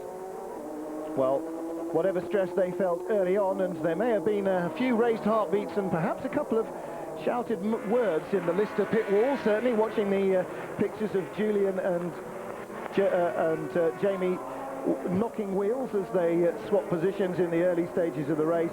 I don't think that there has been an awful lot of pressure on these 2 cars. I'm sure that we will find after the race they felt early on, David, that they actually had pretty much the makings of a good, secure race as long as it didn't rain. Yes, they were very much hoping for no rain at all. They've got what they hoped for, and in doing so they're on their way to winning this race. Just a few corners left now. You can see them coming down that straight into a chicane. They'll come, and then round a very tight right-hander. That's them coming down now, turning into the last chicane as they come round down into a very tight right-hander. And the camera director's found him finally. Jamie Campbell-Walter, for the first time, pushes the tail out, slews the car across the line. The NGT winning Ferrari right behind him. You saw the Ferrari team celebrating. The Lister team just as delighted as Jamie comes to a halt in front of them, and then wheel spins away in a welter of V12 howl and tyre smoke. So Lister and Ferrari, the winners here at Magny-Cours, and the JMB team are absolutely delighted with that, aren't they? And I'm sure Lister will be just as delighted. One of each of their cars on the top step of the podium, and a double winning weekend-ish kind of early beginning of the next week thing for Lister, because the British GT Championship race at Donington Park was won on the final lap by the Lister Storm. Mike Jordan just managing to take the lead from Tim Harvey's Viper on the final lap of the race at Donington Park. So victory in Britain, victory in Europe, and Julian Bailey coming home in 5th place in the second Lister. All right, not a 1-2 result, but I'm sure Lawrence Pierce will be very happy with that. And for the JMB team, their 62 car now resplendent once more in the red, white and green of the tricolore, the colours of Italy, instead of the black and white that we've seen them in their slightly hastily prepared form this year. A victory and 9th place overall for Christian Pescatori and David Theriault, the pair who shared that 62 car. Second place across the line, Luca Riccitelli, 14.8 seconds behind. So Theriault must have almost come round the final lap in first gear. He was so much slower. 1 minute 50.4 his last lap, 1:43.9 Riccitelli's, taking 7 seconds of his, at one stage, nearly 1 minute margin back on that final lap alone. Clearly, the Ferrari was cruising, whereas, as we saw, Riccitelli had the afterburners fully lit all the way round. Julian Bailey in the number 2 car in 5th position, just behind Emanuele Naspetti. But those are our podium finishers. The Lister victorious. Bouchou and Belloc not winners this time out, but still another strong finish for the Labre competition car, and the only Belmondo car in the race makes it onto the podium as the other two retire. Naspetti 4th for the Ferrari. 5th place, Julian Bailey and Nicholas Springer's Lister Storm ahead of the remaining Carsport Holland Viper, and the second Ferrari not in the points, or not in the top half dozen this time, unfortunately. 7th place for Gunther Blelinger and Marc Duez's car, which has been struggling throughout practice and really only came healthy for the race. Capillari and Mattiuzzi's Viper in 8th place, ahead of our NGT winners, the Ferrari 360 Modena.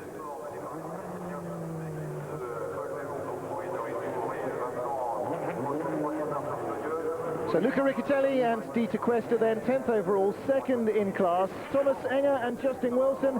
Well, I have to say, if it stayed wet, I fancied them for victory, but still on the podium in NGT in Wilson's first ever touring car race, or roof race.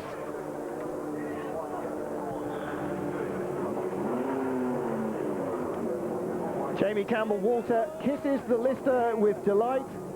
And a big hug from Tom Coronel, already with his winner's cap on.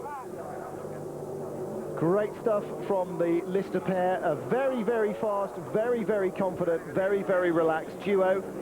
And let's see if we can get a quick chat with Jamie, find out how it went.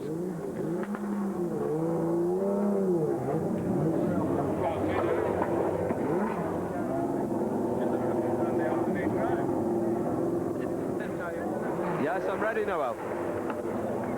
Well, we can hear our microphone is down there. Jamie, many congratulations. A very dominant victory. Did the dry weather conditions help you much, do you think? Yeah, I mean, our car's very good in the dry normally, and we have a good base setup which we work from. Obviously, we've had no dry running, and you know, it was really good. Obviously, the start was tricky because we were 5th from the Super Pole, and we managed to get up to P1 by the time the pit stops came, and then Tommy did a great job, and from then on really we had a great car today. I think everyone else was struggling with tyre wear, and we went for some harder tyres than everyone else, and ours lasted and theirs didn't, so that's why we were able to be very consistent. But the car's just behaved beautifully today, and the team's done a fantastic job, and we're back on track basically. Thank you, Jamie. Well, back on track, yes. Lister have had a few gremlins at the beginning of the season, but everything went exactly according to plan. They used their well-thumbed setup book that Lawrence Pierce has got of every setup, of every lap, of every car that Lister have ever run, and went back to what they knew. And in the end, the weather was good to them, and their tyre choice was the right one. They were always going to try and make their tyres last the whole race. And, well, when he brought both cars in together, we thought maybe Lawrence might be taking on a little much for such a small team in the pits, but they got them through and out with no problems. And for another small team, the JMB team, victory is a great afternoon for David Theriault. That's a great win. How do you feel? It was just okay. We just had I just had to drive. Christian did a very fantastic job at the beginning of the race. I just had to drive the car to the end. It was very difficult because the team told me to drive slow, and always slower. So I had to be careful with the fuel. So it was hard to drive slow because I wanted to push, but the team told me, oh, keep. So it was okay. And how does it feel to have won at home? It's very good because it's a win at home in front of all my fans, and it's also a win, first win for Ferrari, so that's great. Thank you, David. So double success for David Terrien and Christian Pescatori. Ciao Mama, he says. Well, a great job. I'm sure Mama's on the phone somewhere doing a very good job. Oh, nice flat hat, Christian. I wouldn't show that too much to the cameras if I were you. So another strong job, and as we suspected, with his time dropping away in the final laps, fuel very much a worry for the Ferrari.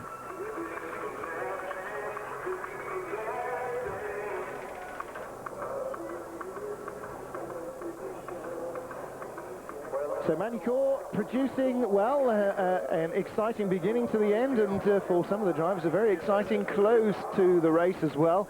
And David, the weather, I think, in the end, was probably what swung the balance in Lister's favour, and that, in the end, was what they were praying for all the way through. That's right, it certainly did help them. Last time out at Brno, when it was raining in the middle of the race, they did suffer a little bit and didn't do as well there as they had hoped. But once we got rid of that wet weather here, and it turned out really nice today, they were able to use that to the best effect, and there we see them right at the top. We can see the points now up there with Jamie up at the top on his own, leading the championship, so he'll be very, very pleased with that.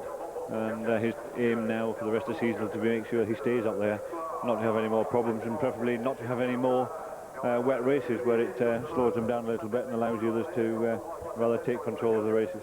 I'll be looking with trepidation to Silverstone then, although I have to say the weather in Britain is considerably better than the weather in France over the last few days. But Silverstone, the next race, of course, for Lister. It's their home track then, a track that they know perhaps as well as anybody else in the field, and somewhere certainly where Julian and Jamie will be hoping that the number 1 and 2 cars will run very strongly indeed. And once more, of course, at the Grand Prix circuit at Silverstone, they will be hoping for dry and clement conditions. But, of course, the drier it is in practice, the better chance everybody else has of sorting out how to catch them up. The Car Sport Holland cars still teething problems with these highly developed machines. The Belmondo cars, 2 of 3 of them didn't even make it to 2/3 distance. Only the Labra competition cars, still this new machine, is doing strong service, and its drivers joint second in the championship, just 1 point behind Jamie Campbell-Walter.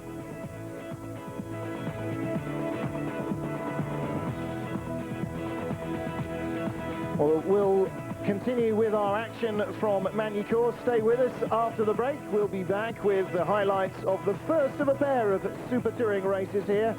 Treacherous conditions in qualify for the Super Tours. See how they were for the early race. And then we'll pick up the action live with the second Super Touring race. And to round out our afternoon's viewing this afternoon, we will have the second of the Super Production races. But from the FIA GT's Jamie Campbell-Walter, with a comfortable victory in the end, leaves with a single point championship advantage for the Lister team. Right behind him, though, Christophe Bouchou and Jean-Philippe Belloc, the Labra competition pair. We move on to Silverstone in 2 weeks' time. Will the Brits triumph again then, or will the French get revenge? We'll have to wait and see. Stay with us after the break for more action.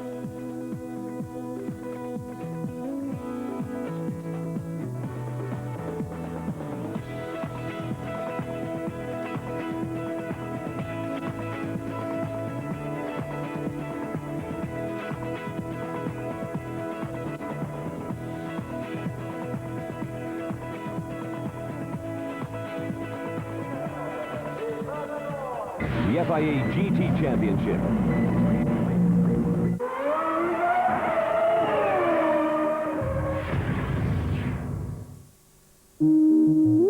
With lease plan. Fleet management in motion.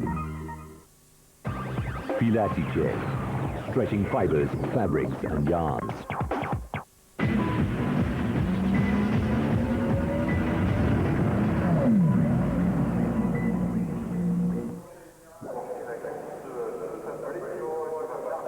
Welcome back to Magny-Cours for the start of the first of a pair of Euro STC races. The Super Tourers enjoying some warm sunshine for the first time. Nicola Larini in the number 2 Alfa Romeo, the man who has won 2 of the 4 races so far, the championship points leader. And his teammate Fabrizio Giovanardi in the number 1 car, struggling in the wet weather. The man who qualified perhaps better than any other, although he was finally pipped by Larini, was the French amateur Eric Cairol. Now, he's raced here many times before in the French Super Tourism Championship. An outside front row grid start was not perhaps the huge surprise it might have seemed, but in the dry, well, his BMW, look at it there, the yellow, red and blue car on the left-hand side of the picture, left well behind. And so it was to prove. The faster cars, which are the Alfa Romeos and the Hondas, starting off very well. Now you can see a bit of spray here as we see Cairol collecting Fabrice Valfish in the number 5 Honda. That's because the track, although it was bright and sunny, really retains water a very, very long time here at Magny-Cours, and it was damp to start off with, which is why the Audis immediately got the leap to the front. Well, you can see Gabriele Tarquini here doing his level best to put a bad start to the season behind him as he gets past Nicola Lorini and into second place. By the end of the first lap, Roberto Colciaggio still leading by 3.2 from Tarquini. Then Lorini, Pajoli's Audi in fourth. Fabrizio Giovanardi working his way a little bit further up from fifth position. But it was still the all-wheel drive traction of the Audi that was having the advantage. Fabrice Valfish, well, collected early on and then making a mistake of his own on the slick circuit. Only his third weekend as a super touring driver, and finding out that after the snow and rain of Brno, bright sunshine in France can be just as tricky if the track is not as nice as it should be. Colciaggio then from fourth on the grid, finally running out of tyres. The Audi not able to keep up with his demands, and he dropped the car off the road and out of the lead. And Gabriele Tarquini must have started smiling that smile of his when he saw that. He was in charge.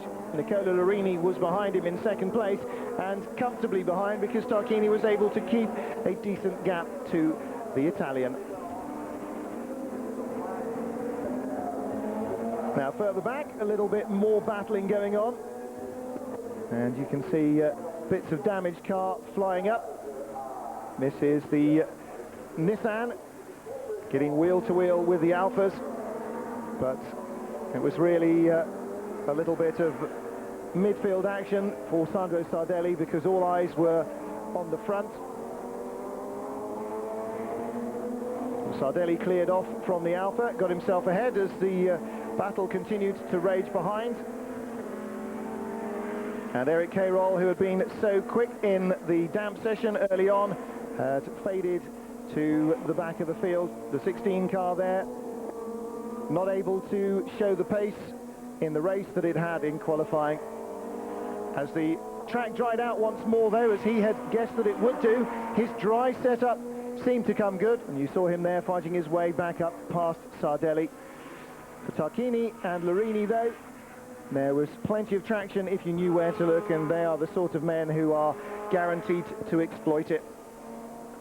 Well, drama for the Nordauto team, though. A heart-stopping moment as Romano Bernardoni rolled her car.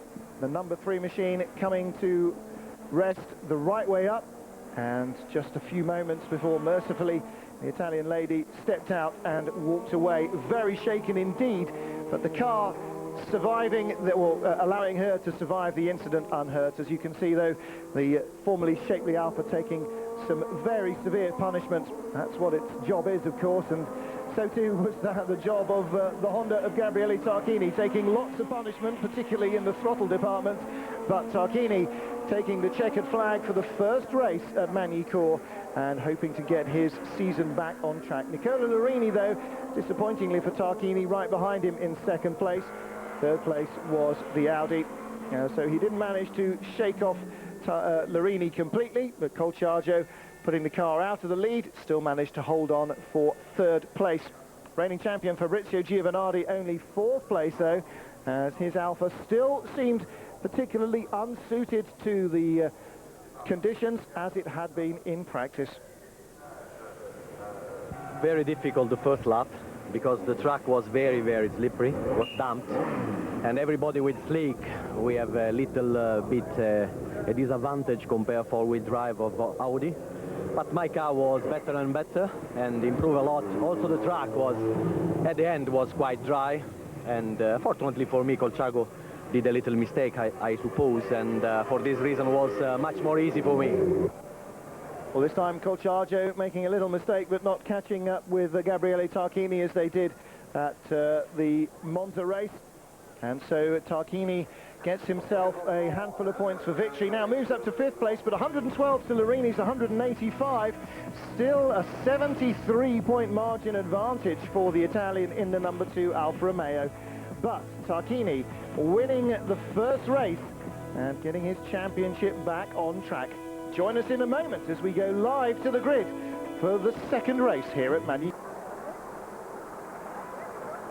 Welcome back live to Magny-Cours. The Eurosport Super Racing weekends continue. We are in the sunshine in the Midi of France, ready for the second Euro Super Touring race. And of course, Gabriele Tarquini, who won the first race on, but no, not of course on pole position, because they reversed the finishing order of the first race to give us the grid for race 2.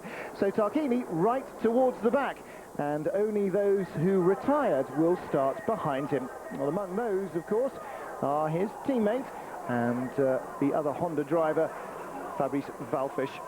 Now Nicola Lorini will start just ahead of him. Lorini, the championship points leader, ahead of his teammate and former champion, or last year's champion, Fabrizio Giovanardi. Massimo Poggioli's Audi and Roberto Colciaggio's Audi both ahead of Tarquini in the championship points, but Tarquini in 5th place in the points. Now let's go to the grid and catch up with the points leader and hear from Nicola Lorini.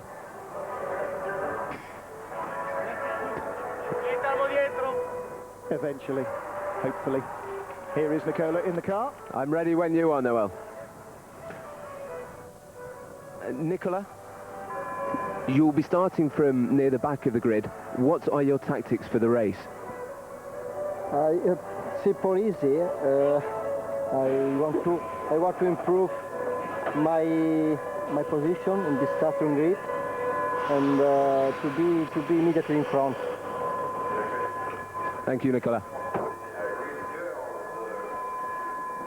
So Lorini will start ahead of Gabriele Tarquini by 1 spot on the grid. And here is the B-Bosch mascot, somewhere there in the dark, who is presenting the award to a driver who was voted by journalists as the most amusing or inspirational figure in the previous weekend. Now 4 starters from the pit lane who were damaged in the first race.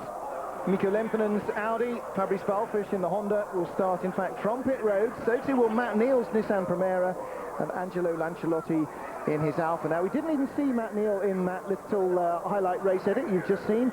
Matt Neal in fact had an incident in the first 2 laps, in lap 2, and was nerfed off the circuit, damaging his steering. Nissan Primera is the car that he raced last year in the British Touring Car Championship, and he has brought that out here to race in the European Series. And testing the water, perhaps we may see him in the Euro STC at Silverstone as well, and potentially for the greater part of the remainder of the season. Now the car went very quickly indeed in qualifying yesterday. He'd never been to Magny-Cours before, but in the damp session he managed to get himself on top of the timesheets at times by 2 and 4 seconds as he made inspired tyre choices and then really hurled the car around. Unfortunately, as it's dried out, his lack of experience of this track, and particularly with regard to the setup of the car, hasn't helped him. They also have encountered a misfire in the Nissan, and they have been trying desperately to try and sort that one out as well between the 2 races. Whether they have done so or not, I think we will see when Matt leaves the pit lane behind the rest of the field. Well, at the front of the grid will be the final finishers. Gianluca Roda in his Opel Vectra and Sergio Sambataro's Audi A4 Quattro. The final classified finisher of the first race was Romano Bernardoni, who crashed, as we saw in spectacular fashion, 2 laps from the end. Now, whether that Alfa will ever see action again, I am very much questioning. But whether they have a spare car or not, no, there is no Alfa on the front row of the grid. That is the black Opel Vectra of Gianluca Roda, who now takes up pole position with Sergio Sambatora's red Audi A4 Quattro on the right-hand side. And incidentally, the Super Tours and Super Productions, with their standing starts using the right-hand side as the pole. The rolling start for the GTs, the left-hand side was pole, because from the rolling starts, the inside line down into the first left-hand double kink is generally accepted to be the preferable one. Well, Eric Cairol, who qualified very well indeed in slippery conditions, starting further up the grid again, having dropped down during the race. But the Frenchman will probably not produce too much of a problem for the faster drivers to get by. And David, as they head off again on this warm-up lap, once more the reverse grid we saw at Monza and at Brno. It doesn't actually take the top stars in their top cars that long to get back through the field.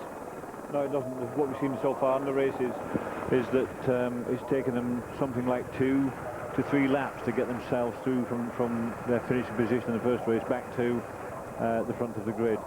So on this circuit as well, it's quite a long way around, so I can see it taking just a shorter time.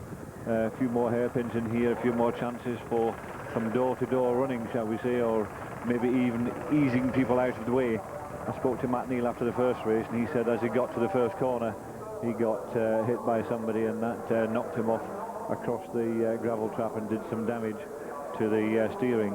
So that retired him from the first race. He was also concerned about a misfire that he's had, and it seems to be getting worse. So whether they'll be able to fix that misfire or not to get out of the second race, I'm not very sure. I got a funny feeling he's someone that we could see missing from this second race, and maybe not even starting out of the pit lane.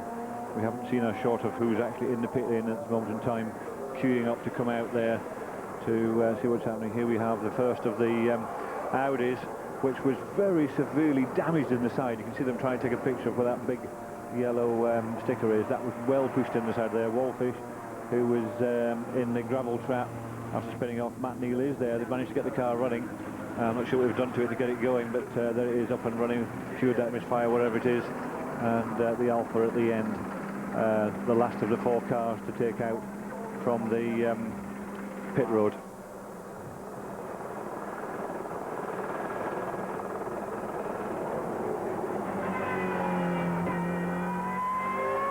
Ready to go for the second Super Touring race of this Magny-Cours round of the Eurosport Super Racing Weekends. This is the 2.5-mile Formula One facility at Magny-Cours, the full Grand Prix track being used by these drivers.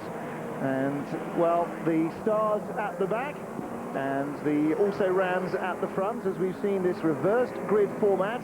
And it's something new for the Super Touring drivers, at least, gives them something else to think about in the second race. And hopefully for the fans, well, it stops the best guys just clearing off into the middle distance at the start and allows us to see whether they can overtake as well as just drive fast in a straight line, which is, I think, to rather downplay their obvious talents, but it does give them a little bit more to think about than if they were starting from the front of the grid. So the winner of the first race, almost last on the grid, Gabriele Tarquini. Just a couple of retirees behind him, and then those 4 cars starting from the pit lane. So the green flag being waved by the marshal at the back of the grid to show that everybody is assembled, and they shall get the 5-second board. Then the red lights will come on, and then after an undisclosed period, the red lights will go off, and it'll be go. Away they go, a short hold, and oh blimey, it's carnage. Gianluca De Lorenzi's orange and white BMW takes the lead. Immediately the front row starters getting away very, very slowly indeed. That looked like, whose is that? Audi. That's not Sambataro's Audi. There it is, but up into third place already. That'll be Massimo Piccioli's Audi Quattro, I would think, the silver car. And now we will have to look a little further back and see what is happening with the Alphas and the Honda. And Tarquini has already taken a big step forward. Look at him there. The Alphas, David, still bottled up, and Tarquini's leapt ahead of that group of slower cars. He really has. He made a fantastic start. He's up there at about 6th place. Oh, and he's been hit! Unbelievable now. That was Larini surely coming down inside him. It certainly was, and off goes, that's Tarquini's car, number 4. Yeah, that was Tarquini on the curb. Well, we're riding with Eric Carroll. But that is Gabriele Tarquini. The Spider-Man helmet shows that that's Tarquini, and he is out of the race at the first corner. And inside, was it the number 1 or the number 2 Alpha?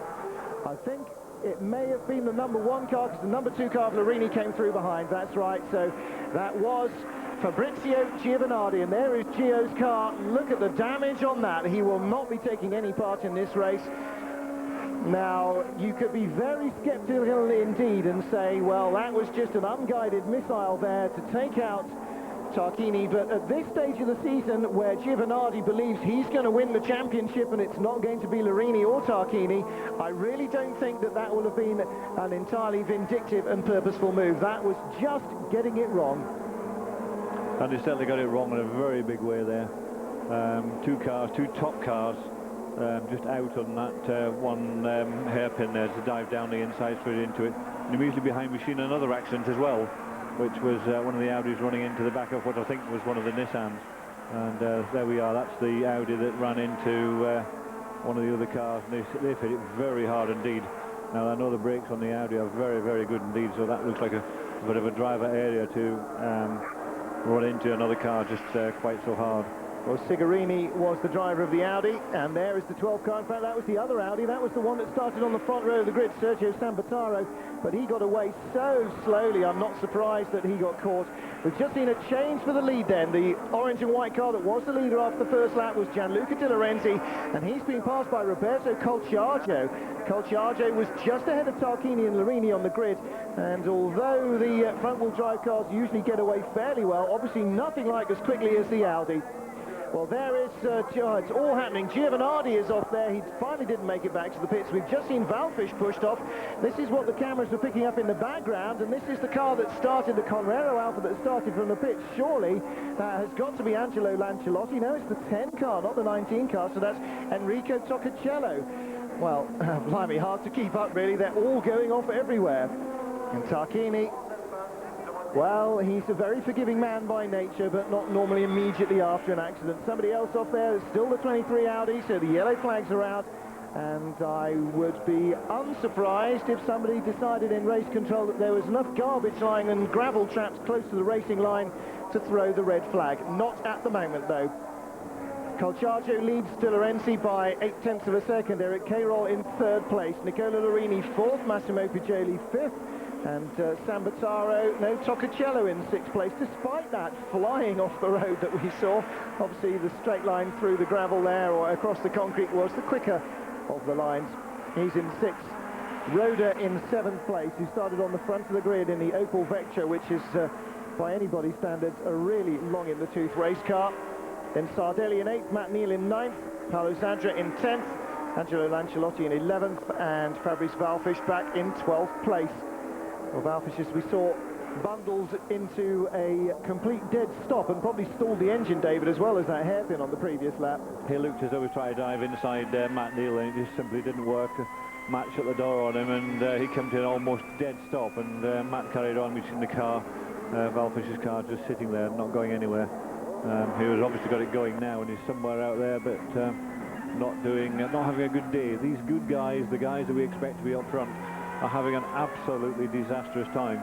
The only one that's actually going anywhere at the moment is Larini, who's currently lying fourth. Absolutely, Larini has had the luck of the Irish with him. I don't know what part of Italy he's from, but if it was just south of Dublin, I wouldn't be surprised to find out. Now, Eric Cairol, as I said earlier, very well in qualifying he'd done because he knows this track well and because he's done a lot of French super touring driving. The BMW shouldn't really be much of a match for the Alfa, certainly not in dry conditions on as fast a track as this. And Eric Cairol, with no disrespect to him, is not Nicola Larini in terms of driving ability, but Larini should have caught and passed him by now. Colciaggio still leads, gap growing to De Lorenzi now from 0.8 to 2.1 seconds.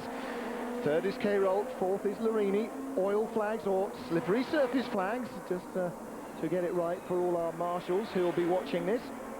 Slippery surface flags being shown there in those first two sweepers, the left and right-hander.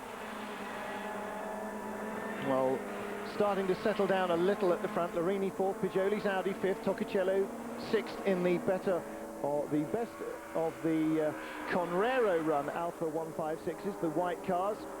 Then Gianluca Roda, Sardelli in eighth, Matt Neal still in ninth, but 0.3 of a second behind Sandro Sardelli, the other Nissan driver in the series.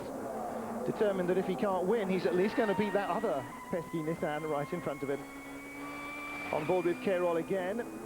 Can't see anything in his rear view mirror from our onboard camera apart from his helmet, so we can't see how close Nicola Larini is. But he was 1.1 behind at the line, and he's not catching, David, and I'm surprised at that. If anything, Cairol is catching the BMW ahead of him. Yes, that's exactly what's happening. Look at the times from the last complete lap as they crossed the line. They did a time exactly identical at 1:45.8. So Cairol is up there, and he's trying very hard indeed. We've seen him qualify very, very well at the front row of the grid for the first race. And here we see a very despondent Tarquini walking back down the pit lane towards his team. How he's going to explain that yet another meeting has gone by where he's managed to finish only one race, and all these points he should be earning are disappearing from him, and the Alfa Romeos continue, especially Larini, continuing to racket the points even further and further away from him. Well, the Italian Eurosport team that runs Michele's car, both his car and Fabrice Valfisch's, bearing Michele Alboreto helmet stickers. Of course, those of you who have kept up with motorsport news will know that the Italian was killed in a tragic testing accident for the Audi team in their Le Mans pre-race build-up last Wednesday, and was buried in his hometown on Friday. And the Eurosport team, along with everybody else in the paddock, very much feeling again another tragic loss in the sports car racing world, and Tarquini and Valfisch's cars bearing the helmet stickers of Michele Alboreto as a mark of respect. Gabriele, what happened this time? I have a good start. I had a good start, no problem at the first corner. But braking, I was in the hairpin and somebody missed the brake, I think, for 50 or 60 meters. And he came into my door with a lot of speed, and he destroyed my car.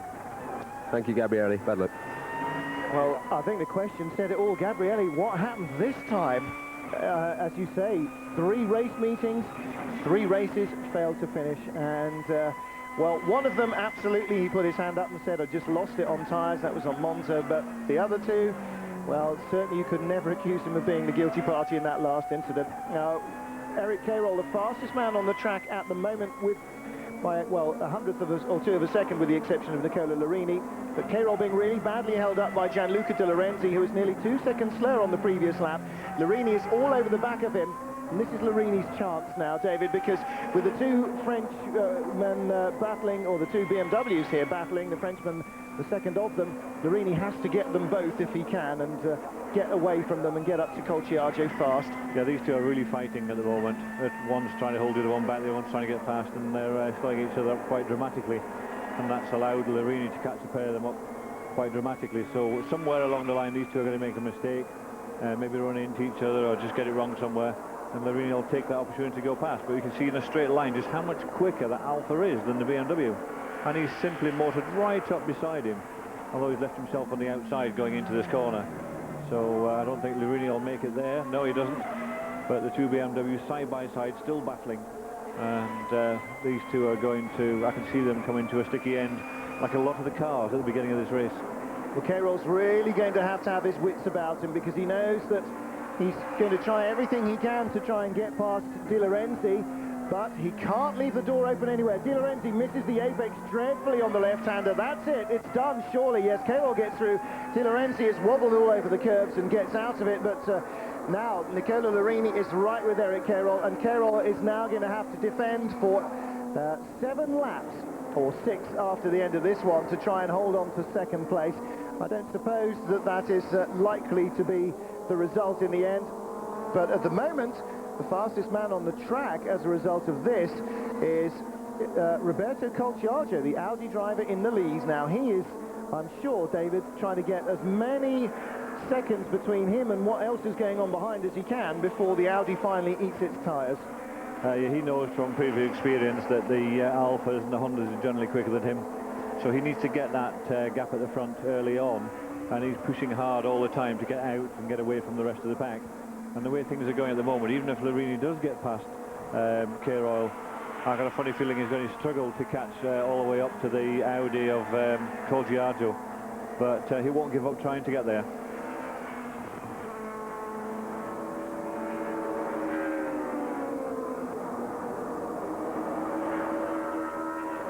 Nicola Larini, Eric Cairol, the Italian veteran, the ex-Formula 1 driver, versus the French amateur, really, for all his racing experience and abilities. He finds his own money, runs his own cars, and Larini here in what is tantamount to a full factory Alfa Romeo, and in the end, it shows Cairol has asked too much of the BMW, just 1 corner too many to try and keep the Alfa behind. And David, that, I think, indicates just how hard he was really pushing against the Alfa Romeo. Yeah, he was trying very hard there, and you can see when he came into the corner, he was just going far too fast to turn in, and the back of the car came round and off it went in the gravel trap, and the minute it went in there, bouncing like that, it was guaranteed to sink, and sure enough, it sank into the stones of the gravel trap, and there it stays. He stuck a gear to try and set off, and all he did was spin the wheels.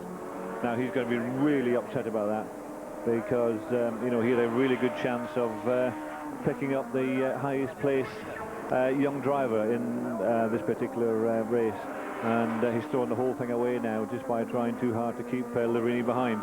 It might have been better just to hand the thing over to Larini and make sure you finish on the podium and finish third. At the end of the day, you're here to try and win a championship, and a championship is about scoring points, and sitting in that gravel trap as he is at the moment, he's certainly going to be scoring no points in this race. No, and a sorry end, unfortunately. This is the move he put in on Gianluca De Lorenzi to take second place. And De Lorenzi there, well, a bit of wobbling and bobbling, Rubbins racing, as they say in the States, and that was certainly racing in that context. He got through there, but in the end, a lap and a bit later, he just couldn't keep it under control ahead of Nicola Larini. Roberto Colciaggio is our race leader then, with 7 laps down. We're on lap 8 of 12. Larini in second place, 6.5 seconds back. And Gianluca De Lorenzi in third place. 6 seconds behind him is Massimo Piccioli. Matt Neal now past Sandro Sodeli and up into 5th place. The two Nissans 5th and 6th, not seeing anything of them at the moment, but we go back to our race leader, Colciaggio. His last lap, 1:45.0, Larini's 1:45.5. And that because Larini was still, for most of that lap at least, held up behind the BMW of Eric Cairol. Cairol in the gravel and out of the race. Still the Audi leads, but for how long? The Alfa is chasing hard. Eurosport Live in Magny-Cours. This is the second race of the Euro STC at round 3 of the Eurosport Super Racing Weekends. And here's our race leader by 6.5 seconds still, Roberto Colciaggio leading from Nicola Larini. There's the Audi. Wait to see if you can see the Alfa Romeo in the background, and you can't. He is able to match Nicola Larini's time all but a tenth or so on the last couple of laps, since Nicola Larini has got past Eric Cairol. Gianluca De Lorenzi in third place is 2 seconds behind Larini now, which shows that Larini is now going quicker than he was when stuck behind the BMWs. But David Leslie still not able to reel in the four-wheel drive and heavier Audi Quattro at the rate that you might expect of an absolute top-flight front drive car and driver combination in the dry. Yes, every time we've seen them so far, they've been right up there, and they can reel them in like, you know, like they aren't there basically, and it's not happening here at Magny-Cours. I would only think that somewhere in all that fighting or falling over each other, running into each other that we've seen on the first 2 laps, that maybe Larini had some sort of damage done to his car, because certainly in the race meetings we've seen before, both at Monza and at Brno, they were able to just go straight through. But there we see Colciaggio's not giving up. He's trying so hard that he actually made a real mess of that corner and shot across the curb there.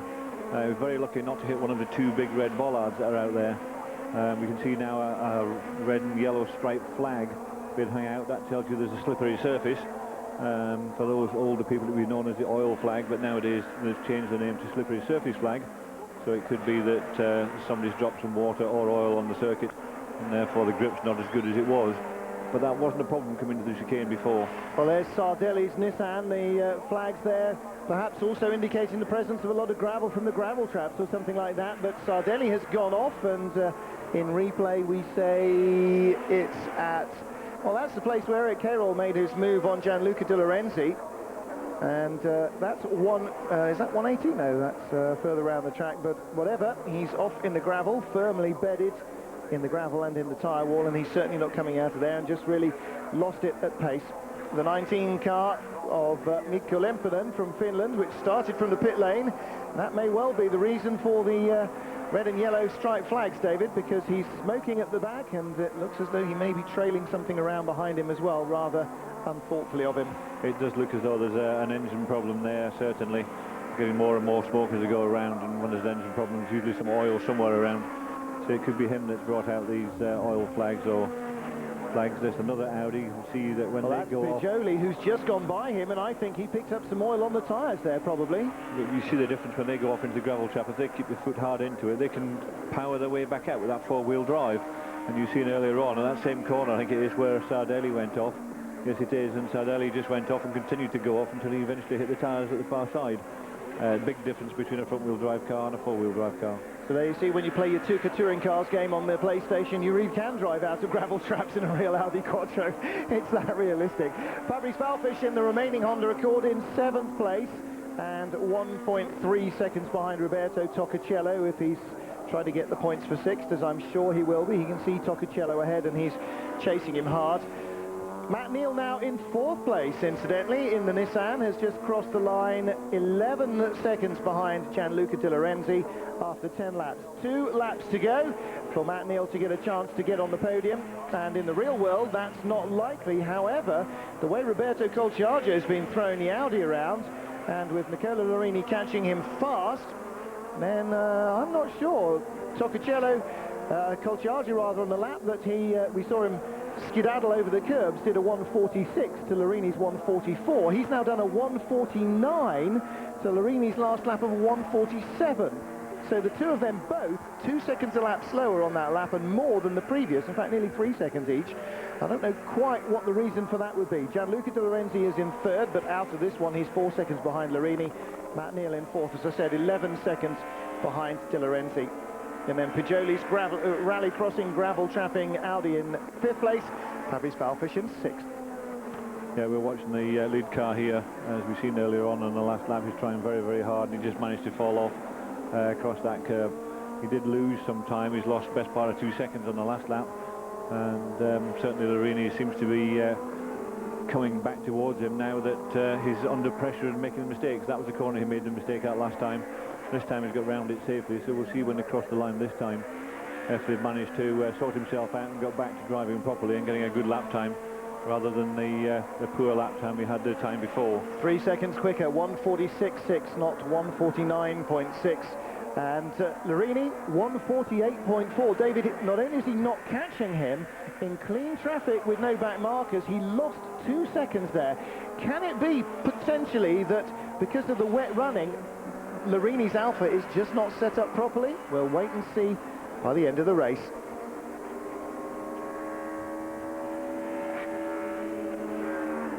It's one of those things. I think Colciaggio was giving it just a little bit too much, trying too hard when he made the mistake and came off across that curve there, and that was what allowed Lorini to catch. There we can see the starter giving a signal, 1 lap to go. So that's them just starting their last lap now, and here you can see that same signal.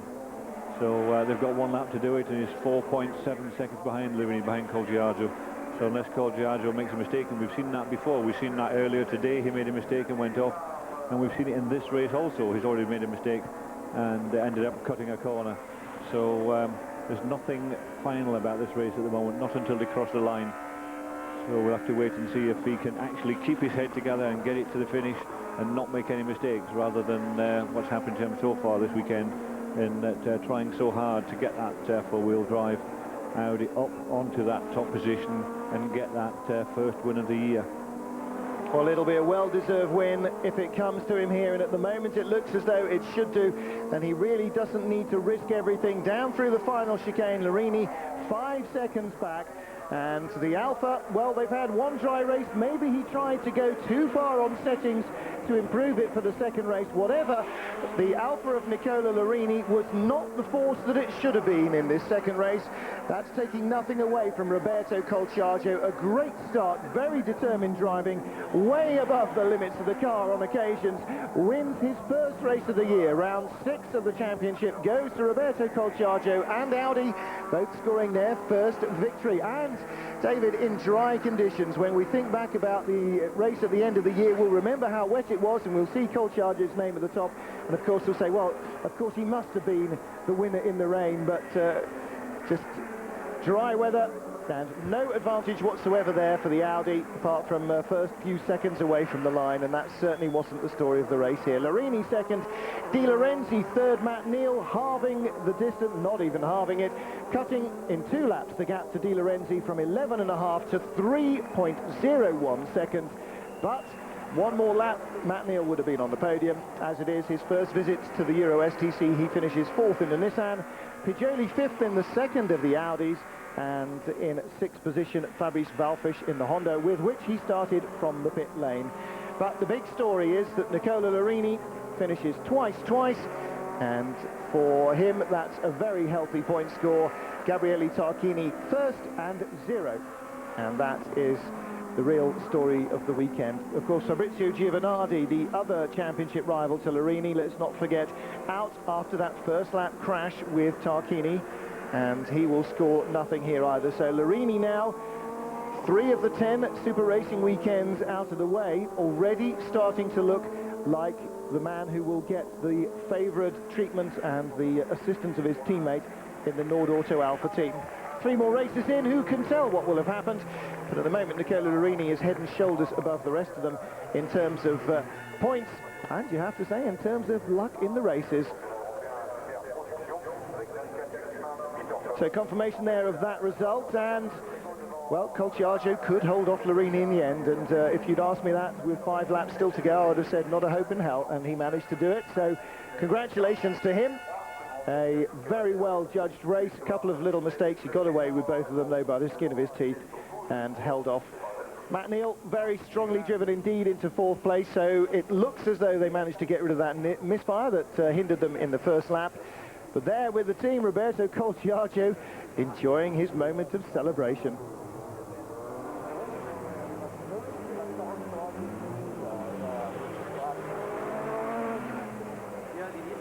Well, Nicola Larini's car down there in the collecting area behind Roberto Colciaggio's, where it's been all race, but never that close. In fact, let's catch up with the Audi driver, our winner here at Magny-Cours. Many congratulations. You had a great first lap there. It looked as though that really helped you win the race. No, thank you. I make the fast start, and I wanted to have a more gap in the beginning.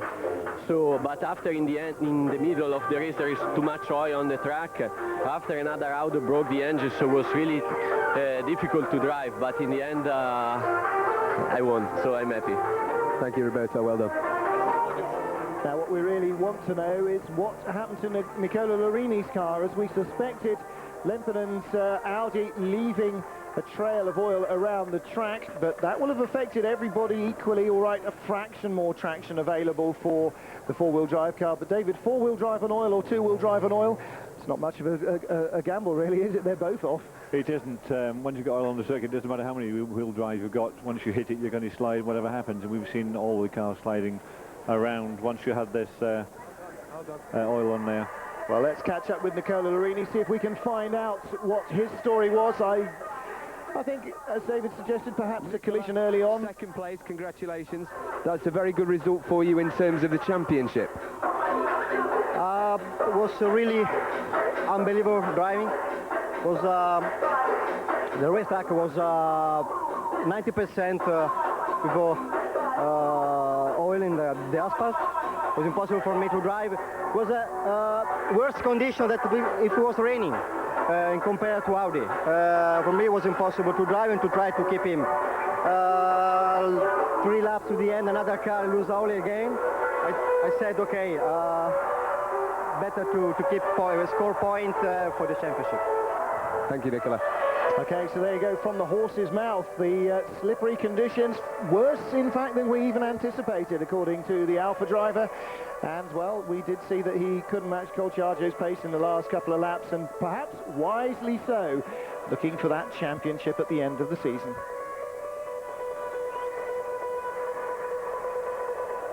Well, we've dealt with the Super Touring cars here at Magny-Cours. Now it will be the turn of the Super Production drivers, and they will have to go out onto what, by the championship points leader's estimation, is the track that's more slippery than if it was soaking wet. Larini, the championship leader, by 30 now over Fabrizio Giovanardi, his teammate, who failed to score well in race 1 and not at all in race 2. And down out of the top half dozen almost the instant he got back into the top half dozen of the points has gone Gabriele Tarquini, taken out in the race. He was very unlucky not to finish there indeed.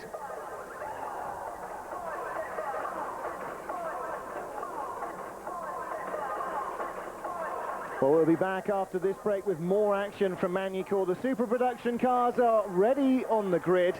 The skies are starting to look a little darker and threatening. The last thing they need now is a sprinkle of rain on this greasy track already at Magny-Cours. The Italians delighted at the moment with the way things have been going. We'll have to see if Italians once more rule the roost in the super production, or whether it is German efficiency, courtesy of the BMW 320s, that take to the fore once more. Join myself and David Leslie after this break. We'll see you in a minute.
Welcome back, Eurosport Live in Magny-Cours for the third super racing weekend, and now it's the time of the super production cars to star, and the BMWs have been the dominant factor in this championship so far. We saw the Roberto Ravaglia run cars of BMW Team Germany dominant in the first two races. Duncan Heisman managing to get up into second place in the sister car to that car of Pagan Anderson in Brno, after a long race with Norman Seaman in the number 2 Ravaglia run car. And in fact it is Duncan Heisman who starts on the front of the grid here. The cars coming onto the grid, and certainly the BMW's the dominant item here. The cars run by various nationally based teams. The two Ravaglia run cars have got the German flag on the roof. It's the German dealer team, if you like. And the three Carli Motorsport cars, well, we've got a Swede, we've got a Dutchman, and a selection of Belgians. David Leslie, an interesting choice that, to run 4 drivers with a pair of races each throughout the championship in that third Carli Motorsport machine. Yes, the BMW Belgium have decided, rather than to put one driver in for the whole season, they would like to show off a variety of their drivers. So we've got the 4 drivers this weekend. We've got Guino Kenius, who's driving. He drove also on the first race at Monza, so that's his 2 races. So each of these people getting 2 races each is 5 in total.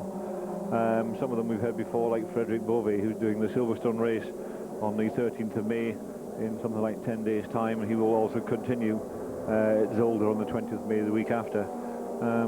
It's quite an interesting idea. I spoke to Pagan Anderson earlier on, driving the other car, and he was saying that it's very good having all these different people, but unfortunately these cars take a little bit of getting used to, and therefore the guys really don't have a lot of chance to settle into the team, learn the car, and learn what to do to be able to get it up beside the other 2 Carli Motorsport cars. So while you've got one of them on pole position, and you've got Pagan Anderson in 5th, unfortunately the other car's way back in 9th place on the grid. So they're getting a very short time, but they are getting some time to show just what they can do. And maybe next year BMW Belgium will expand it a little to have their own two-car team, and we can see some of these drivers getting a chance for the whole season. Well, that's Norman Seaman, the German driver, who along with Peter Cox are in the Roberto Ravaglia run team. Ravaglia, of course, former European and multinational touring car champion. Peter Cox, the #1 car, starts on the outside of the front row of the grid, so this is the first race, the championship, but he's not had pole position. He was on pole at Monza and at Brno and won both of those races. But Duncan Heisman, well, he used his experience of this track in the very slippery, not quite raining, but certainly far from dry conditions of their final qualifying. Heisman raced here the last 2 seasons in the Porsche Super Cup, so he knows the track well in a variety of conditions, and in fact was leading here in the Super Cup race last year for about 10 yards. His brother Patrick, the 4-time Super Cup champion's engine blew up, and as Patrick pulled off, Duncan went off on his oil right behind. So, but he used all of his experience to get himself onto the front row of the grid. As you can see, the cars at the moment going round and not actually forming up for the start yet. They've got a few minutes to sort themselves out. 14 car here is Heisman. Norman Seaman we saw in the #2 machine. And these, as you could see, were pictures from the practice session.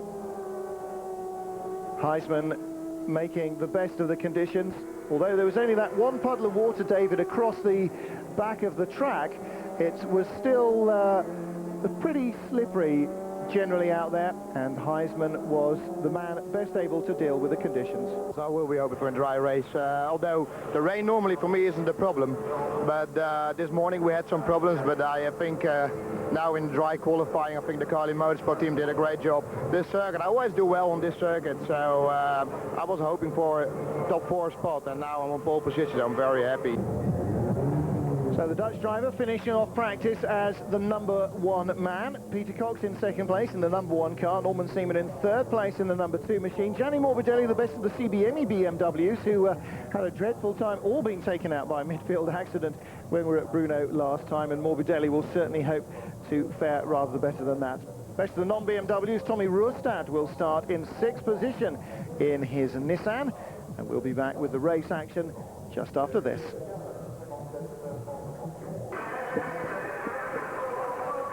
Cars on the grid ready for round 3 of the Euro Super Production Championship, and the BMW's the dominant force here. The 320i, the car developed by BMW Motorsport for this Super Production set of rules, and they didn't win the German Championship in which they raced last year, but they certainly learnt an awful lot, and we've been finding out a lot more about the cars. David, a lot of development work been going on even since the beginning of the season with the BMs. Yes, they started during the winter to try and develop these cars for this championship, and like everything else, it came together quite late. So some of the cars came out ready to go at the first race, but since then the development has continued with BMW, and talking to the British team, we discovered that the development parts are still arriving weekly as they come to each and every race. Peter, so they're getting better. On the front row, how important is it to get a good start into the first corner at Magny-Cours? I think it's always important to get a good start wherever you are. I mean, it's important, obviously, you're in the front row. We had some problems during qualifying, so I'm still quite happy to be on the front row. And now we will see how it goes. There's some oil on the track from the race before, so we'll see how it goes. Thank you, Peter. Yes, so these BMWs have been continue to develop all the time. Having spoke to Edenbridge Motorsport, running the 2 British drivers out there, which is Tom Ferrier and James Hansen, who are 10th on row 6 of the grid. So they've had a bit of a hard time. They've had 1 or 2 little things happen to them, and every time they arrive at a circuit, they're going that bit better than what they were the time before. But then again, so is everybody else improving along the way. So they're finding it quite difficult at the moment to keep up with the guys at the front. They've got a little bit of a break, 10 days between the Silverstone race. Silverstone's a circuit they know best, so they're hoping to go a little bit better there. Gianni, you told me earlier that you've been having electrical problems. Do you think that you have managed to solve the problems now?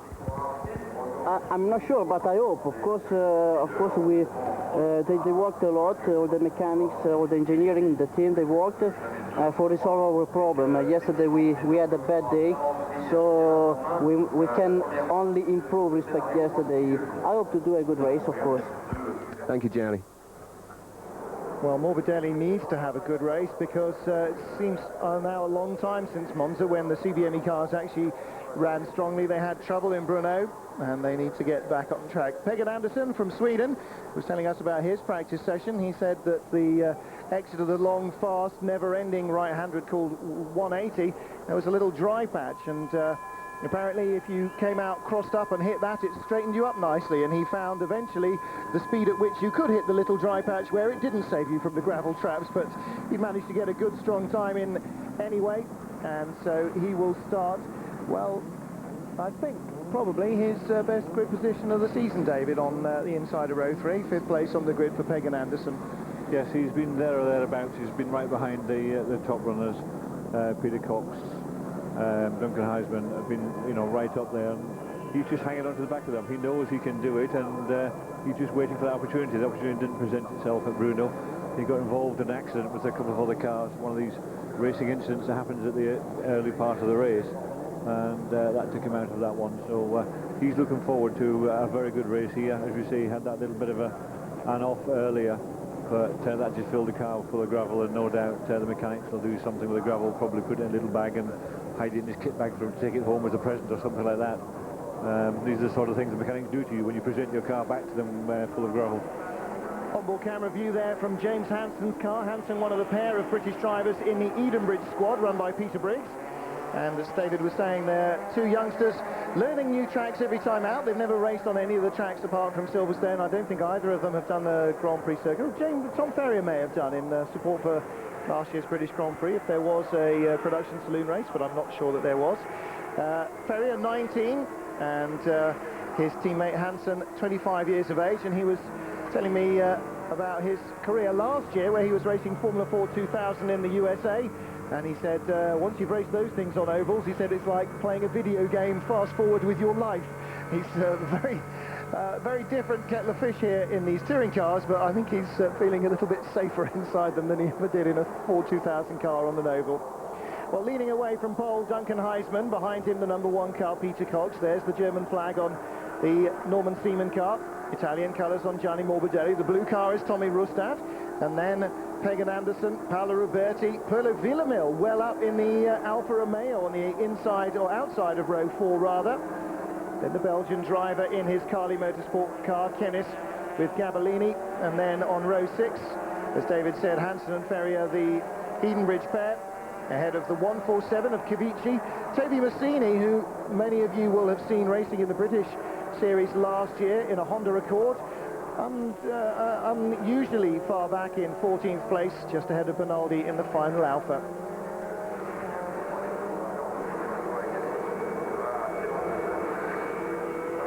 Once more the view from the Edenbridge BMW of James Hanson. And of course all these cars left-hand drive, so that's something else that he will have to get used to. Sitting on the wrong side of a touring car is probably as disorientating as sitting on a touring car is anyway to a single-seater man. Tom Ferrier driving the Alphas last year, they were left-hand drive, even though it was a British-run team, and so he will be a little bit more familiar with that.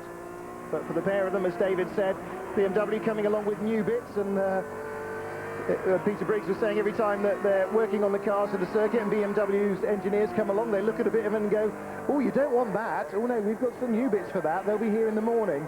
So the mechanics are getting rather fed up with rebuilding the car into the latest spec, but again, as everybody else is moving on, so are these guys.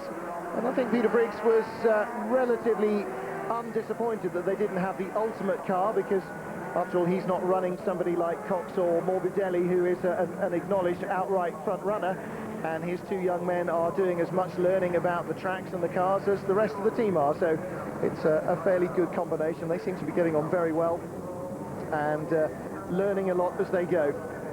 The men at the sharp end, though, like poleman Duncan Heisman, have got all the latest bits. There is obviously a sort of trickle-down pecking order, and the Carli Motorsport cars, along with the Ravaglia cars, are first on the list for the new bits.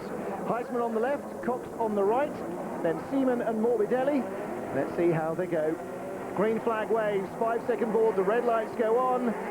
Long hold for the green, a very long hold for the green, away they go. All these rear drive cars get the power down nicely, but Heisman better, and I think that Seaman will go past Cox. He does indeed. Heisman leads, Seaman second, Cox third, Morbidelli fourth, Rustad inside Pagan Anderson, the two Scandinavians battling for fifth. Rustad has the advantage, but it's Heisman that leads, and David, copybook getaway by the Dutchman. Oops, as one of the Alphas falls over at the back. Yes, it was. He made a really good start there. He knew that he wanted to block going into that first corner. Immediately moved across the circuit to make sure that no one was going to be beside him on the way into the corner. Once he got that, he was able to move back over to the right-hand side a little bit and take the line he wanted round that long left-hand first corner. Cox looking down the left-hand side at Norman Seaman and gets him as Seaman defends first against Morbidelli, and oh, Scandinavian sandwich again. Rustad in the middle there of Pagan Anderson and Paolo Ruberti, but he got through in front of both of them. James Hansen chasing the CBME car of Stefano Gabellini, and the CBME car between the two Edenbridge machines. Both Edenbridge drivers have got their hands full at the moment. The Alphas all congregating towards the rear, but Rustad doing a very strong job behind the lead trio, mingling in among, lead quartet in fact, mingling in among the next group of four and fighting his corner against those pesky BMWs. And there is Pagan Anderson, the 12 car with Tommy Rustad's blue and white machine behind. Now, Heisman was quicker than Seaman in Brno and managed to catch up Norman Seaman in the early laps, and then fought a long battle to finally stay ahead of him, but he couldn't do anything about Peter Cox. Now, can Cox prove here that he has got the pace to deal with Duncan Heisman? That is the big question. Edenbridge cars there just coming through the shot, and as they come to line, Heisman leading by nothing at all from Cox. Seaman right there as well, with Morbidelli breathing down his exhaust pipes. Little gap back then, Pagan Anderson and Tommy Rustad, and they have got Paolo Ruberti, and I think Kenneth, the Belgian driver, is the other car with them. But Peter Cox in the number one machine will be whittling away at our race leader. Now, Duncan Heisman feeling fairly confident, I thought, when we talked to him this morning, David, that whether it was wet or dry, he would have a pretty good race here. Oh, he was very happy. He's been here before. He's had 3 races over the previous years here, so he knows the circuit very well, and it didn't matter for the conditions for him. He was going to do well. As we've seen him turn into that corner, we can see the back of the car just step out a little bit. Yes, it did slow him down a little bit, and that's allowed Cox right up beside him. So as they come up to the next corner, we're going to see who's going to give way and who's going to have the line going into the next one, and Heisman's had to give way to Cox. So Cox back at the front, the place he's been used to being. He's been right there the first 2 races at Monza and Brno, and he's got himself back up there already.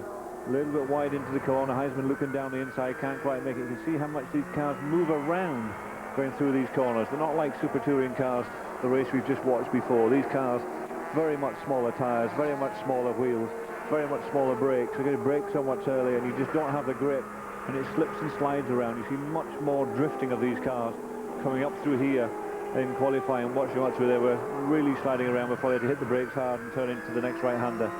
And these are much more interesting racing. We need a few more of these cars out here, and I can see it being a real big battle all the way down the field.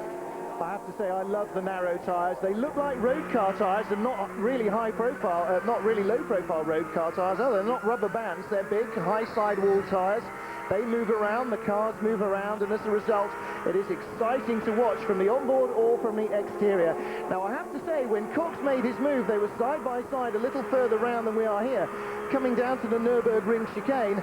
I was surprised that Heisman gave way there, because I've seen races here where drivers have gone side by side through on the left-hand side there. It's solid concrete, and you can get away with that. Heisman obviously thought not.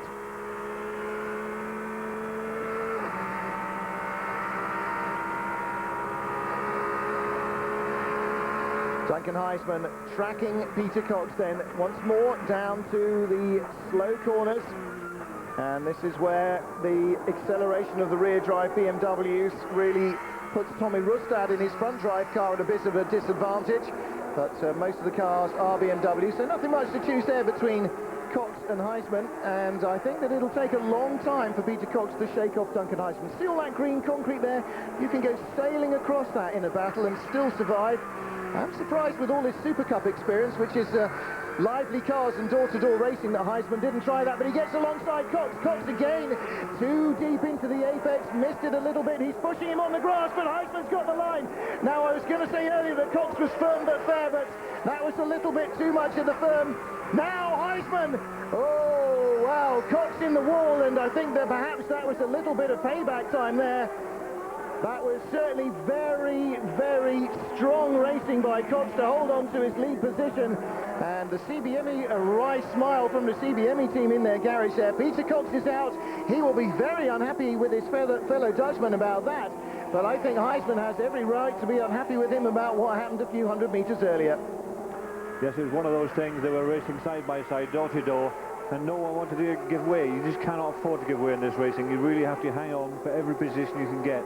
And the two of them were hanging on, and that put Heisman across the grass, and he stayed there across the grass and kept on going. And then Cox tried to shut the door on him again, and as he tried to shut the door, Heisman just stayed where he was, and Cox wrapped himself round the front of Heisman and just disappeared off into the wall. Had he given him that little bit of space, then he wouldn't have turned himself round and into the wall. I think some of it's his own fault, really. I think so too. He was certainly really leaning heavily on Duncan Heisman, and full marks to Heisman for holding it all together on the grass. He didn't swipe back at Cox. Cox once more tried to put the pressure on him, running him out of road and off the track. And I think Heisman did a very good job to hold on. And the problem for Cox is that Heisman was only halfway up his car, and so when they made the contact, Heisman was at the back part, or the rear, more of a rearward part on the car when they made contact, and spun him round the nose. Replay from here. He's level with his door mirror here when he's on the grass, but Cox gets a little ahead. Look, hits him in the back door there. Heisman's tracking straight. Cox is the one that's moving. Cox tries to put the pressure on him, and in the end tries to cut back on to get through the perfect line for the Nürburgring chicane and pays the penalty. So I think from the onboard there, it was definitely at least 6 of one and half a dozen of the other. David, obviously drivers see it differently. Your opinion again on seeing that from onboard? I would say that was down to Peter. He tried just a little bit too hard to squeeze Heisman onto the grass. He'd done it once already. Heisman had nowhere to go. He couldn't go any further over to the left. All he was trying to do was stay on the black tarmac piece, and that's what we were told at the beginning of the race meeting. Please stay on the black tarmac piece. That belongs to the racing drivers. The rest of it belongs to the clerk of the course. He doesn't want to see you on it whatsoever. So he was just trying to stay on the circuit. He was there, and Cox just tried to push and basically pushed himself off by turning himself around the front of Heisman, and that was the end of that one. He, I think, would have made it through the chicane. Oops, as we see the number 6 car of Gavellini off, and that was probably under pressure from James Hansen, who we saw following him early on. I think Cox would have survived if he hadn't tried to come right back over and take the perfect racing line. He was only just clipped by getting his tail end across the nose of Duncan's car. If he just sort of compromised his line a little bit and hurled it at the curbs, I think he would have survived and still be probably leading the race, or within a position where he could fight back at Heisman. Heisman, as it is, leads by 1.2 seconds from Cox's teammates. That's Norman Seaman in second place. Gianni Morbidelli still third in the CBME car, and I'm surprised we haven't seen the CBME cars mixing in it a little bit more with the Carli Motorsport and with the Ravaglia cars. But something we did learn as well from Carli. Carli is essentially an engine builder, and in fact the Carli Motorsport operation builds not only their own BMW engines but also those used by the Ravaglia team. The only team that doesn't use Carli Motorsport engines in the BMW squads is the CBME team. They build their own, and it may possibly be that they're not doing an optimum job at the moment, and Carli have got it rather better.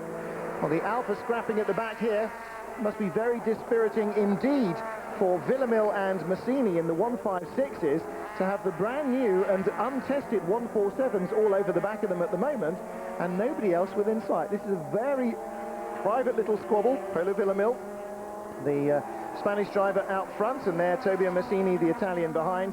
Morbidelli's parked it. There's been a final chicane confusion. Morbidelli was third ahead of Pagan Anderson and Tommy Rustad and Paolo Roberti, and they've all now gone past him, I think. Let's have a look. Yeah, there's Rustad, and Paolo Roberti was in front of Rustad. And where is Morbidelli? Well, I bet he's further back. And in fact, oops, now this is not a replay. This is the group of cars further back. That is Kennis. No, that's not Kennison. That's the third CBME car. That is, well, we can't be Gabellini. That is Morbidelli. So that is Morbidelli. So there was a shake-up earlier on. Paolo Roberti now up to third. Tommy Rustad in fourth. Gianni Morbidelli fifth. He's got 15, which is Kennis behind him. Then Tom Ferrier, the lead Edenbridge car, with James Hansen following it in his wake. Well, David, very confusing little bit of highlight replay we were showing there, but clearly Morbidelli facing backwards out of the final chicane, and he's dropped back down from third place. Position now happily inherited by his teammate Paolo Roberti. Yes, I don't know what happened, but certainly it wasn't facing the right way, and he had to set off again. And he certainly seems to be holding these people up. He made a mistake there, and Kenny's unfortunately was so close behind him he got stuck there and couldn't gain from it. The two Edenbridge boys, Tom Ferrier and James Hansen, right behind, and pushing hard behind this BMW along into Belgium. Well, they luckily avoided each other, but Hansen did go around Ferrier, because Ferrier got really up underneath the car in front of him and checked up behind the Belgian driver, and Ferrier had nowhere to go. Hansen luckily found a way to swoop around the outside. Oh, and drama, because that is Norman Seaman. The number 2 car has got a right front puncture and some damage as well. Yeah, I think there's damage there as well. What on earth has happened? Well, he's gone off because of the puncture, but how did he pick up the puncture? Let's see when we go around the corner. Heisman is a long way further forward. David, he's hit him, hasn't he? It looks like somebody's hit somebody. Something's happened. That wheel stopped going round. And that's like a suspension failure, or something's happened to that car in order for that wheel to be that far back inside the wheel arch. So whether it's been a touch and he's hit him, or whether something's broken, I don't know, but certainly that wheel's not turning, and that's definitely a problem. Oops, and Tom Ferrier has spun the number 11 car. So there is still plenty of racing going on that group. Just as we were seeing that shot of the BMW, Heisman came across the line. I was trying to look out the window, but the pit wall was too high. I couldn't see whether there was any damage to the back of the car. Nothing there on the right-hand side. What about the driver's side? The thing that worried me more about Siemens' car was the fact that the front wing was not attached at the back and had been knocked all the way out of shape.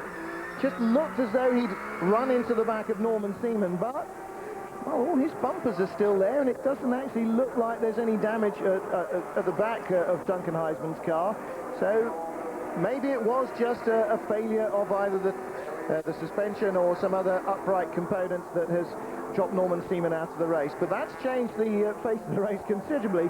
Heisman still leads. Oh, as we see the Alphas getting together. That's Villamil's 156 being punted off by the 147. And that was Bernaldi's car, the number 20 machine. That happened last lap, in fact. That's on replay. Here is our second place battle, Paolo Roberti with Tommy Rustad. If they're going to show us replays, I do wish they'd put a little R up in the corner of the screen, flashing like you used to have in the 1970s, and then we might know what was going on.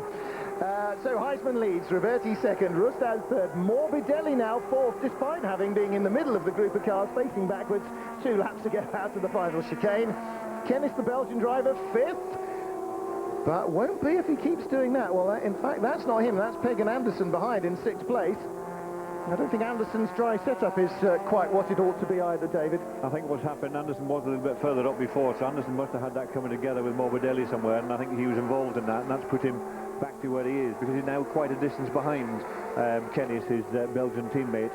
So he's not having a very good race either. A lot of these people seem to have set off very well, and then had a few problems on the way. Well, we saw Tom Ferrier retire. James Hansen, or spinning, James Hansen has dropped down as well, and it looks like he is out of the race. More goings on in the BMW pack. Duncan Heisman leads at Magny-Cours, 7 laps completed of the 16 for the Super Prods, and wow, drama added to crisis all the way through the field. We've already seen Heisman and Peter Cox coming to blows, and Cox's car is parked to the side of the track there, just as Duncan Heisman comes past him. Paolo Roberti is in 2nd place, Tommy Rustad 3rd, Gianni Morbidelli 4th. In fact, that was James Hansen's car that we saw parked. James Hansen with his Edenbridge teammate Tom Ferrier were in a battle with Stefano Gabellini and a couple of others. Hansen is parked to the side of the wall. Gabellini is out of the race. Ferrier has dropped down from 7th place to 11th position. And behind Tommy Rustad and Gianni Morbidelli's battle for 3rd and 4th, we have now got The number 15 car of Guino Kennis, the Belgian, in 5th place, Pagan Anderson in 6th place, and then Toby Massini in 7th place. Now, Massini and the rest of the Alphas were way off the pace right at the back of the pack. Massini, Cavici, Bonaldi and Villamil, who have been beating each other up, all 4 Alfa Romeo drivers on their own, are now 7th, 8th, 9th and 10th. So Tom Ferrier still seems to be going 12 seconds behind anybody. His last lap, 2 minutes and 3 seconds. Duncan Heisman's last was 1 minute 54. And something that we saw while we were away at the break in the pits was Norman Seaman's car. And David, you were absolutely spot on with your first-time judgment. The bottom ball joint has ripped out and the entire suspension leg has just moved back into the wing. So Norman Seaman dragged his car smoking back to the pits. Peter Cox has walked back to the pits. Let's hear from him now. Peter, bad luck. That looked as though it was a fairly fierce battle that you were having there with Duncan. Yeah, I think it's because probably we are 2 Dutch people. I know he's a hard racer, and I had a good start. I think I could overtake, I had not a good start, but I overtook Simon, and then 1 lap later I could overtake Duncan. And to be honest, I was surprised in the first 2 races how the battles went with Morbidelli and with Simon. I was impressed that he was racing like this. And with me, I knew it was going to be a little bit harder, and I found out. I think we both raced hard, and we did give each other not a lot of room, and he got the best out of it. That's about it, really. Thank you, Peter. Well, pretty much how I'd have called it as well. They didn't give each other very much room, and Peter Cox came off worst, and he's honest enough to admit that.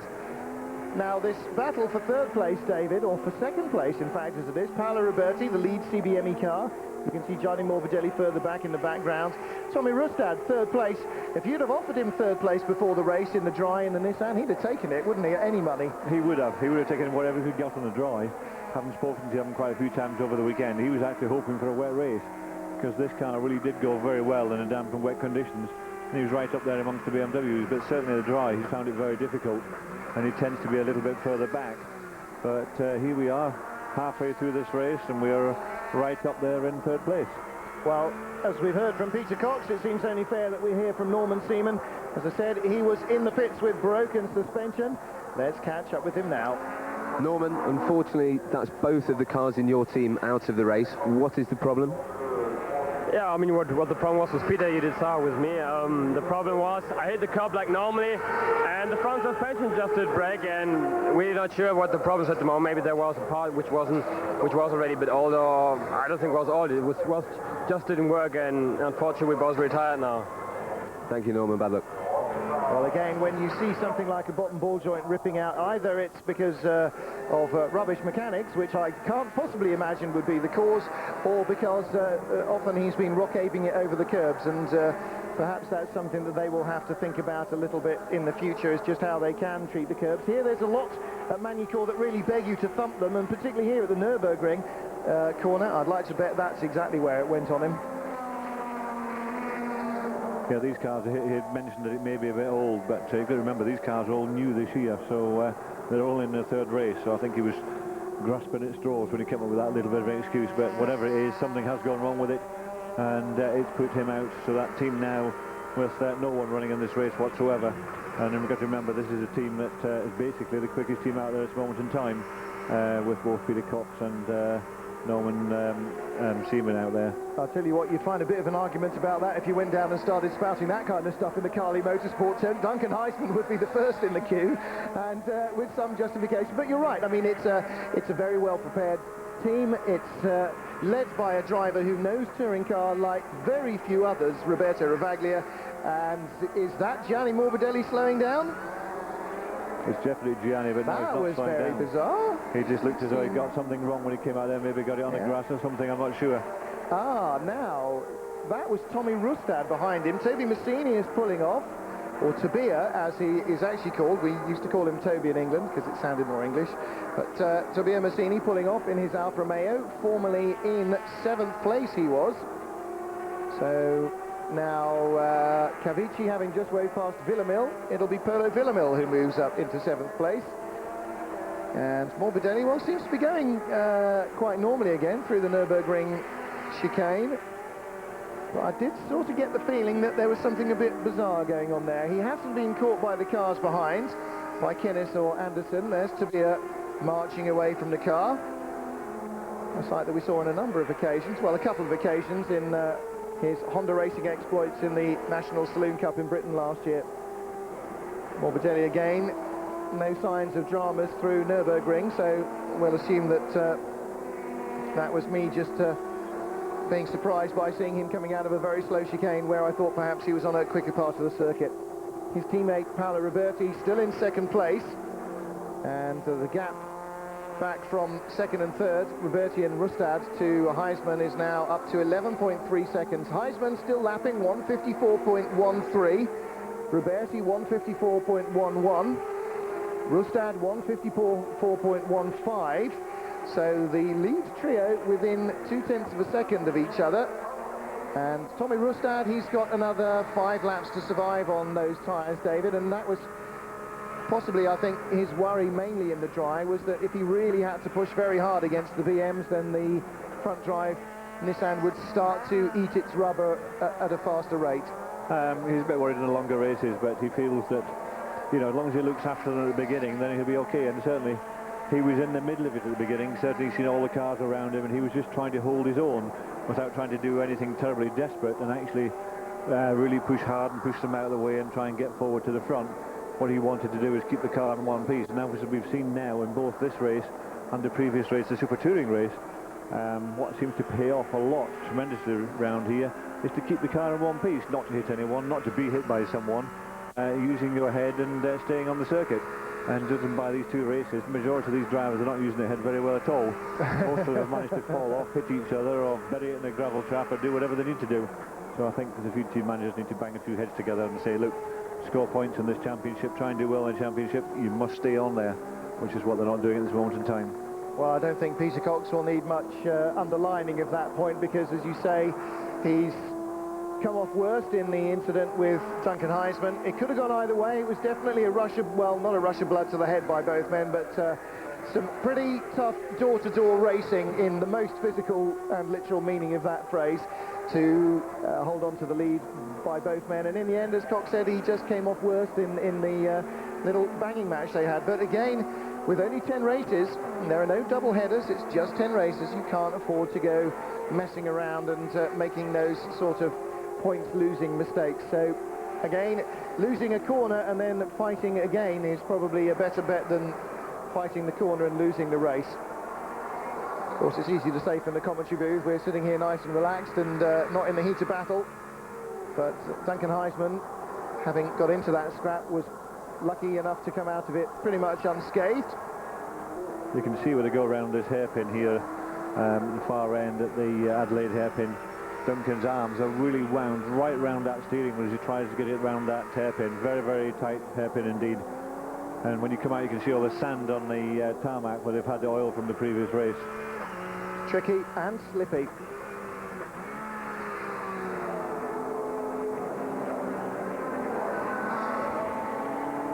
Well, Duncan Heisman steering the BMW with the steering wheel and the throttle out of the slower corners, and still keeping up the pace. Fastest man on the track last time round was Gianni Morbidelli in 4th place, and Paolo Roberti just a couple of hundredths slower than him. They were both about half a second quicker than the leader, and now with less than 4 laps to go, 3.5 laps to go, Heisman into backing off a fraction and cruising mode. And here is Tommy Rustad in 3rd place. And David, perhaps now starting to feel the pace on those tyres that have served him so well. He's dropped back 2 seconds now from Roberti, and Morbidelli, I fear, is closing. There may be a battle on in the final stages for that last podium spot. Yes, he's pushing very hard. You can see them locking the wheel up as you come down into the corner called 180. He's pushing as hard as he can. He's trying to stay in front. I'm sure he will know, I've been told on the radio, how far behind Morbidelli actually is. So we're looking at something like 4.1 seconds there. And they'll be kept informed both on the radio and on his pit board. The pit board will a sign that will say plus how many seconds behind the next driver is. And that looks as though it's going to start to come down now.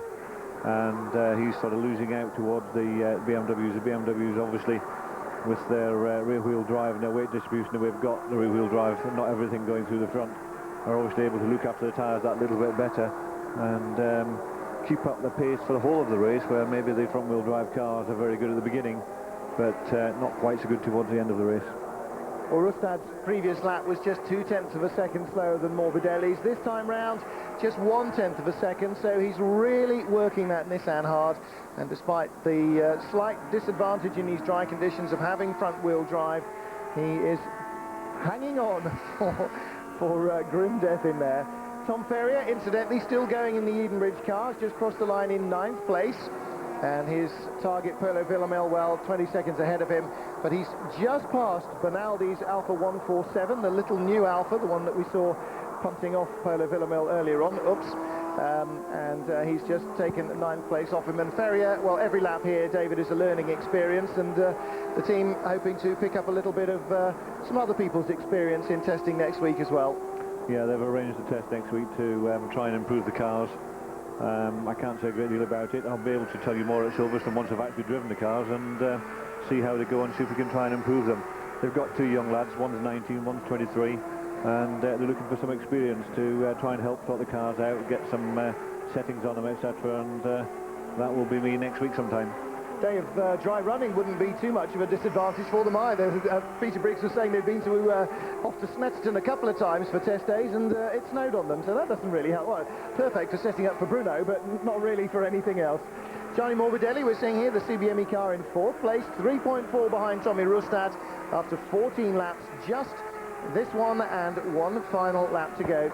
And as we look from the onboard camera, well, you come out of the long right-hander, and there is Rustad ahead, but he is some distance ahead, and perhaps Pagan Anderson behind might be a little bit more of a worry for Gianni Morbidelli in the closing stages. Morbidelli is 3.4 behind Rustad, 1.6 behind him is Anderson, so that's half that gap. And I have to say, in the last couple of laps, I think that Anderson might... Well, he was 2 seconds a lap slower on the previous lap, so that certainly hasn't helped his cause much. Morbidelli responding again to the pressure from behind, as well as trying to chase the car in front and using an awful lot of curbs there. Yeah, he's trying very hard out there. You can see him throwing the car around. He's arrived at that corner and a big yank on the steering wheel to try and get it into that left-hander. And a lot of understeers are turning into that corner there. He's really having to work very hard inside this car. Very experienced driver, driven a lot of different cars in his time. And he's taken a step down at the moment to drive one of these cars, and he's getting that experience with the hope of next year that this will become the Saloon Car Championship to be in, and he wants to be in at the very beginning. And I'm pretty sure you'll see a lot more big-name drivers in this championship next year. He wants that experience from this year so that he can be on top. I have to say, with the demise of Super Touring, you'll have your Lorinis, your Tarquinis, and all those people looking for drives, and undoubtedly there will be some more superstars coming in, and hopefully some more manufacturers, because the experience that we've seen so far from the first 3 races, with 20-plus cars on the grid, you can imagine 35 or perhaps 40 of them starting, as there is room to do on all these major circuits that we go to. Then with some more top-flight teams coming in, perhaps ex-single-seater teams or GT teams, whatever, looking for a different challenge. Then I think the way these cars move around, the way they allow drivers to actually race each other as opposed to just play with the aerodynamics, I think it's got a big future potentially. The FIA are trying at the moment to reconcile all the various interested factions in the super production world, or Super Group N, or British Touring Car, or however you like to look at the rules, and try and come up with one formula for the planet. And the sooner that they can do that, and the more equitable it is, the better chance the other manufacturers have got of producing cars. And I have to say, I like these rules. I like the way the cars look, very close to road cars. I like the way that they handle, which is a long way away from aero-dependent Super Tourers. And I wouldn't be at all disappointed to see twice as strong a field as this in next year's championship. Well, Duncan Heisman might be. Maybe it might make running away with races like this a thing of the past, and this will be the 3rd win in a row for a Dutch driver, 2 to Peter Cox, and now as he comes around the final few corners of this race at Magny-Cours, the 1st win in the championship for Duncan Heisman. 3rd in Monza, second in Brno, and the logical progression as far as he's concerned, victory at Magny-Cours. The checkered flag awaits, and the nice big flamboyant slide out of the final turn as he punches the air with delight. Carli Motorsport and Duncan Heisman win their first one of the year, and it'll be Paolo Roberti second, Tommy Rustad third, Gianni Morbidelli fourth, Pegan Anderson fifth, as quick as you can say them. Across the line they come, but well, he survived the scuffling with Peter Cox, and as Cox has done in previous races, once he'd made the break, David just drove away. That's right, he's managed to do the same thing. He survived what was happening behind him. We lost Cox because of the over-driving of his car, and we lost Seaman because of a mechanical problem, so that left Duncan on his own, and he was able to sit there and simply drive away from the rest of them. He finished the race 11 seconds in front of the rest of the pack, but right behind him, with Roberti, Rustad, Morbidelli and Anderson, they came across the line 1 second apart at the end of the 16 laps, one after the other. So very exciting race indeed. Good little battle, and as we saw the battle with the Edenbridge boys and Gabellini as well, that was a good four-way scrap. And in the end, although the cameras didn't pick up the incident itself, clearly from the resulting pictures we did see, that one slightly turned to tears as well. Tom Ferrier finishing 11th in the end of that, James Hansen out of the race, some 6 laps in. But no question about it, Duncan Heisman, once he had control of the racetrack, drove away from Norman Seaman, and even if Seaman hadn't had that suspension breakage, I think perhaps the final result would have been pretty much the same. Heisman the winner then, Roberti second, and that's CBME's best result of the season so far, Rustad in third place, and that'll be the Swede and Nissan's best result of the year as well. Morbidelli in fourth, and then Pegan Anderson in fifth. Kino Kens, the Belgian, his second race in the championship, and that's him done. We won't see him again this year unless the Belgians sort of rearrange the way things are working with that third Carli Motorsport car, but he takes 6th position anyway, and I'm sure he will go away from Magny-Cours a fairly happy man as well.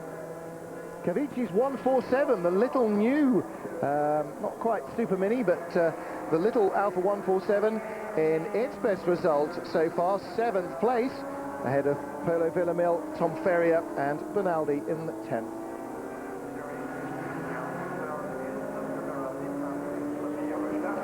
Cavici's Alpha not only taking 7th place, but the best points for the junior drivers. Tom Ferrier second for the junior drivers, and none of the others finished. Toby Massini was off, so too was Norman Seaman, and so too was James Hansen. But the outright winner in his Carli Motorsport BMW was Patrick Heisman. Behind him, ex-Formula 3000 ace Paolo Roberti in second spot, and Tommy Rustad, who's been racing touring cars pretty much as long as they've been called touring cars, David, I would think, since they stopped calling them saloon racers. Yeah, he's been around a little while, has Tommy. He did a stint in the British touring cars before going off to the Swedish touring cars, which he won last year. So he's come here on as a championship winner and expected to do extremely well, and he has done with his car to finish third. And we can see from the points there, Duncan Heisman now leads the championship ahead of double winner Peter Cox. Tommy Rustad with a Nissan Primera splitting the BMWs up there in third place.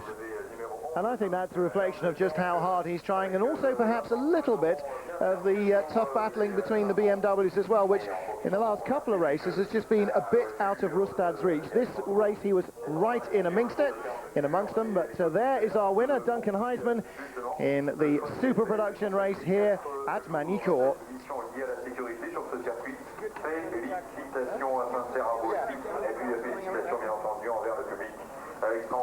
So a good afternoon's racing for the spectators here at Magny-Cours on May Day, and hopefully for you at home as well. Sunshine, goodness me, and dry weather. Let's catch up now with Duncan Heisman. Start of the race with Peter, and after that a very convincing victory. How was the race from your point of view? Sorry? How was the race from your point of view? Well, the first 1.5 lap, my front brakes, they were doing nothing. And so I was not on the normal braking point before Adelaide chicane or a hairpin. And well, I missed the corner, and in the second time I missed the corner, Peter came on the inside and overtook me just before the chicane, which was okay. And then I think it was one and a half lap later or so, he was sliding through the 180-degree left-hander, and so I was speeding, better speed out of the corner, so I was on the outside of the right-hander, and then I stood on the grass till the chicane, and he wasn't giving me any space at all. So we touched wheels. I was going up and he was going left. Spun in front of me, and I don't know if he had damage or what else, but the Carlin Motorsport team, they did a great job. The car was superb through whole weekend, so I'm happy for the team. It was a long time ago. It was the first pole since 1989, and I think it was also the last victory in '89, so I'm happy to bring them the new victory. Thank you, Duncan. Well done. Well, a long drought broken then, 1989 to 2001. That's some way for the Carlin Motorsport team to be waiting for a victory. Now, when we spoke to Duncan Heisman before the race, he was saying that he was sticking with the old brakes on his car. Pagan Anderson had got a new set of brakes and pads on his machine, a new type, shall we say, rather than just a brand new set. Duncan Heisman figured that he would stick with the slightly older spec brakes. And then in the first couple of laps, he had no brakes at all. I wonder if his car will be slightly different by the time we get to Silverstone. Let's catch up now with our second place man, Paolo Roberti. How do you feel? Yes, very, very beautiful. For me, it's the third race in touring car, and the second place is the max for me. Today, I don't have a good start, but for me the car was good, and in the race it was fast. Thank you, Paolo. Well done. Indeed, ex-Formula 3000 man. We've seen him on Eurosport in the F3000 Championship for the last 3 years, and finding a new home in Super Production. And as he said, only his third race in to be second and on the podium. It's the maximum for him. I should think it probably exceeds his hopes, never mind his expectations for the early part of the season. And Tommy Rustad in third place. Well, the Swede will be very happy with that as well. He gave as good as he got throughout the weekend, and qualified strongly in mixed conditions, raced very strongly indeed, even in the dry conditions. And so that brings us to an end then, really, for an incident-packed racing weekend.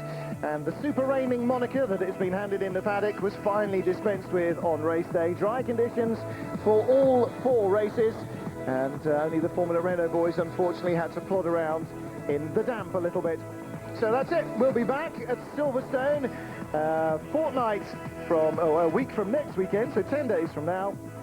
And 12th and 13th of May, there you go, couldn't quite do the mental arithmetic. So we'll join you from Silverstone again. Qualifying and the Formula Renaults will be on Saturday, the main event on Sunday. So until then, from me, Martin Haven at Magny-Cours, and from David Leslie, thank you very much for watching and being with us, and we will see you from Silverstone. Bye for now.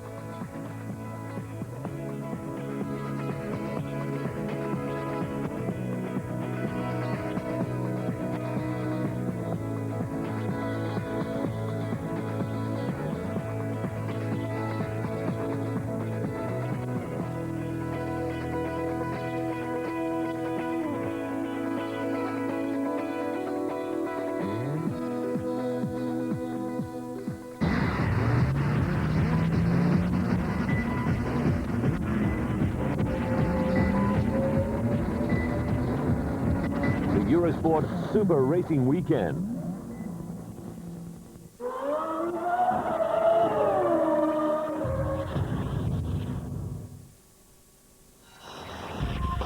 So what's next on Eurosport?